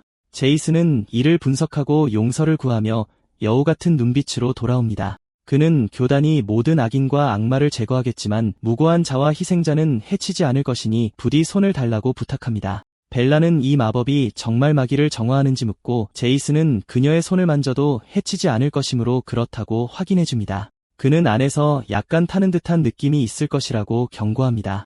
이제 제이스는 벨라가 의식을 잃고 바닥에 누워있는 채로 모든 나쁜 기운을 정화했다고 말합니다. 몇 분 후 루이나는 제이스의 주문에도 건물이 무너지지 않은 것을 보니 튼튼하다고 말합니다. 페르나는 충격파를 견디도록 지었다고 말하지만 벨라는 괜찮은지 알고 싶어합니다. 루이나는 친구가 곧 깨어날 것이니 기숙사로 옮겨달라고 하지만 페르나는 기다리라고 합니다. 그는 벨라의 입에 와인을 부으며 그녀가 취한 것처럼 보이면 의심을 덜 받을 것이라고 말합니다. 악마들을 조심해서 나쁠 건 없다고 하자 루이나는 그녀의 이미지에 좋지 않을 것이라고 대답합니다. 페르나는 그럴 경우 벨라의 얼굴을 천으로 가리라고 말합니다. 루이나는 도와줘서 고맙다고 하고 주인공은 이걸로 자기 일은 해결됐다고 생각합니다. 그는 제이스를 이용해 마귀에 감염된 모든 인간을 찾아내 정화하기만 하면 됩니다. 이렇게 하면 혼란을 최소화하고 최상의 시나리오에서는 악마들로부터 다가올 일을 막을 수 있을 것입니다. 우선 요트 클럽 모임을 준비하고 길드의 수상한 자들을 조사했습니다. 그중 직원이 된 자를 찾았지만 악마와 협력하는지는 알 수 없다고 생각합니다. 이것이 그가 이와 관련이 없다고 생각하는 가장 자연스러운 시나리오였고 미래를 알 때 계획을 세우는 것은 어렵지 않았습니다. 계획대로 진행된다면 아이는 그를 100% 신뢰하게 될 것입니다. 그가 자신을 친구로 여기게 될 날도 머지않았습니다. 다음 날 그는 하이드와 함께 항구로 가서 미소를 지으며 낚시를 좀 할 시간이라고 선언합니다. 총장은 그라드 교수에게 들었다며 그가 보트 판매 독점권을 원한다고 말합니다. 그들은 바다용을 좋은 가격에 팔았다고 해야 하지만 독점권은 너무 과하다며 다른 조건을 묻습니다. 향후 20년간 아카데미에 독점권을 보장하는 대가로 그는 바다용 재료를 합리적인 가격에 주겠다고 합니다. 페르나는 마수의 사체는 손대지 않은 상태일수록 더 가치가 높다고 생각합니다. 보통은 이를 받아들이지 않겠지만 이제 그는 물러설 수 없었습니다. 그래서 그는 이 조건을 계약에 추가하겠다고 말하며 아카데미의 보트 사업이 훨씬 더 큰 이익을 가져다 줄 것이라고 생각합니다. 밖에서 하이드가 페르난을 축하하지만 청년은 첫 계약도 아니니 그럴 필요 없다고 말합니다. 하이드는 왜 독점권을 고집했는지 묻고 그것은 가문의 지원이 필요하다고 말합니다. 솔직히 공장님이 승인할 것 같지 않고 좋아 보이지도 않는다고 합니다. 하지만 페르나는 지금 당장은 아니지만 곧 기회가 올 것이라고 대답합니다. 하이드는 의심하지만 주인공은 요트 직원 명단이 어디 있는지 묻습니다. 그의 비서는 책상 위에 두었다고 말하고 페르나는 용의자가 있는지 묻지만 아무도 없었습니다. 쉽게 발각된다면 악마가 아닐 테니 말이 되는 소리였습니다. 이번에는 아인이 모든 것을 처리할 것이니 걱정할 필요는 없지만 보트가 부서지면 곤란합니다. 예언의 주인공은 완전히 자기 편이 될 것이고 이제 낚시의 결과를 확인할 시간이었다. 도서관에서 자아가 아인의 안부를 묻자 그는 영초 덕분에 성스러운 새의 마력을 완전히 흡수하여 괜찮다고 말합니다. 가드너는 잘됐다고 말하며 아다만트를 팔아 돈을 버는 것과 함께 그의 마력도 보충해야 한다고 합니다. 부유한 동료가 있다는 건 정말 좋은 일이라고 하자 아인은 말이 나와서 말인데 페르난을 자기 편으로 만드는 것에 대해 가드너가 어떻게 생각하는지 알고 싶다고 말의 자아를 놀라게 합니다. 아인은 그가 부자이며 자기 편으로 두는 것이 더 나을 것이라고 되풀이합니다. 하지만 가드너는 나쁜 생각은 아니라고 말합니다. 그들은 바보가 아니니 상황이 얼마나 심각한지 깨달을 것이라며 아인은 페르난에게 직접 보여주는 것이 낫겠다고 대답합니다. 하지만 그는 전에 악마나 사악한 생물을 본 적이 없어서 확신하지 못합니다. 그러자 가드너는 악마는 존재하며 곧 정체를 드러낼 것이라고 대답합니다. 동료로 두더라도 완전히 믿어서는 안 됩니다. 펠렌베르크 가문은 한때 악마와 거래를 했습니다. 그들은 돈만 벌 수 있다면 누구와 거래하든 신경 쓰지 않는 부류이며 그걸로 유명합니다. 결국 그들과 거래하는 것은 좋지 않다고 하자 아인은 그것을 부정합니다. 그의 아들 페르나는 절대 그런 짓을 하지 않을 것이라고 말하다가 그는 무언가 이상한 점을 눈치채고 재빨리 자아에게 숨으라고 말합니다. 기사학부 수석인 벨로시티 비안디르크가 나타나 아인을 부릅니다. 아인이 왜 자기를 찾았는지 묻자 벨로시티는 요트 클럽 초대장을 받았다고 말합니다. 손님 한 명을 데려갈 수 있어서 아인을 데려갈까 생각했다고 합니다. 벨로시티는 입장하려면 회원의 추천이 필요하다고 말합니다. 그리고 아인은 자격 요건에 부합한다고 말합니다. 아인이 이 말을 되뇌자 가드너는 부잣집 아이들과 어울리는 거라면 슈베빈이 관련되어 있을 거라고 말합니다. 이 녀석이 그를 곤경에 빠뜨리려 하고 있고 슈베빈 때문에 모두가 그에게서 거리를 두려고 합니다. 아인은 가지 않는 게 낫겠다고 생각하며 감사 인사를 하려 하지만 가드너가 잠시 기다리라고 말합니다. 요트클럽이라면 바다로 갈 테니 선조가 남긴 장치가 있으니 가야 한다고 합니다. 벨로시티가 갈 거냐고 묻자 아인은 나중에 날짜와 시간만 알려달라고 하며 수락합니다. 그는 수락하고 돌아서 떠나고 가드너는 모든 게 계획대로 된다면 그곳에서 신원환 장치를 사용하게 될 것이라고 말합니다. 아인이 이런 게 얼마나 많냐고 묻자 그는 마족을 상대하는 데는 많을수록 좋다고 말합니다. 다른 곳에서는 페르난이 루이나에게 요트클럽 초대장을 건넵니다. 소녀는 자신의 참여를 막으려 했던 사람에게서 초대장을 받다니 오래 살고 볼 일이라고 말합니다. 그녀는 벨라도 요트클럽 회원이라고 말하고 페르난은 약간 혼란스러워 보입니다. 페르난은 루이나가 회원이 되는 것을 막고 있었으며 빚을 이용해 그녀를 압박해야 한다고 생각합니다. 하지만 솔직히 클럽 회원 중에는 루이나보다 자격이 없는 사람들도 있었고 그녀는 왜 갑자기 마음을 바꿨는지 묻습니다. 페르난은 사악한 존재의 흔적을 발견했다고 말합니다. 클럽에서 무슨 일이 일어날 거라는 정보를 입수해서 함정을 설치했다고 합니다. 그러자 루이나는 완벽하다며 그들이 벨라에게 한 짓을 절대 용서하지 않을 거라고 말합니다. 복수할 때가 되었기 때문이라며 페르난은 그녀의 좋은 태도를 칭찬합니다. 그는 벨라가 깨어났는지 묻지만 소녀는 하루가 꼬박 지났는데도 아니라고 부인합니다. 두 사람은 제이스가 분노에 차서 그녀를 불태워 버린 건 아닌지 궁금해합니다. 페르난은 일어나서 점심시간이니 가자고 말합니다. 그들이 걸어가는 동안 바렌이 나타나 그는 땅에 주저앉아 초조하게 아래를 내려다보며 어쩌다 이렇게 됐는지 생각합니다. 칼반더 가문의 자랑스러운 후계자이자 한때 전투학부 차석이었던 그가 가문의 수장이 되기 위해 아인에게 패배했기 때문입니다. 그리고는 자신의 후원자라 여겼던 왕자에게 버림받았고 친구가 되고 싶었던 벨로시티는 그토록 들어가고 싶었던 요트 클럽 초대장을 받았습니다. 그 자리는 원래 자기 것이었어야 했고 초대장도 자신이 받았어야 했습니다. 그 빌어먹을 아인 때문에 모든 게 엉망이 되었는데 누군가 다가옵니다. 아인이 바렌에게 같이 점심을 먹겠냐고 묻습니다.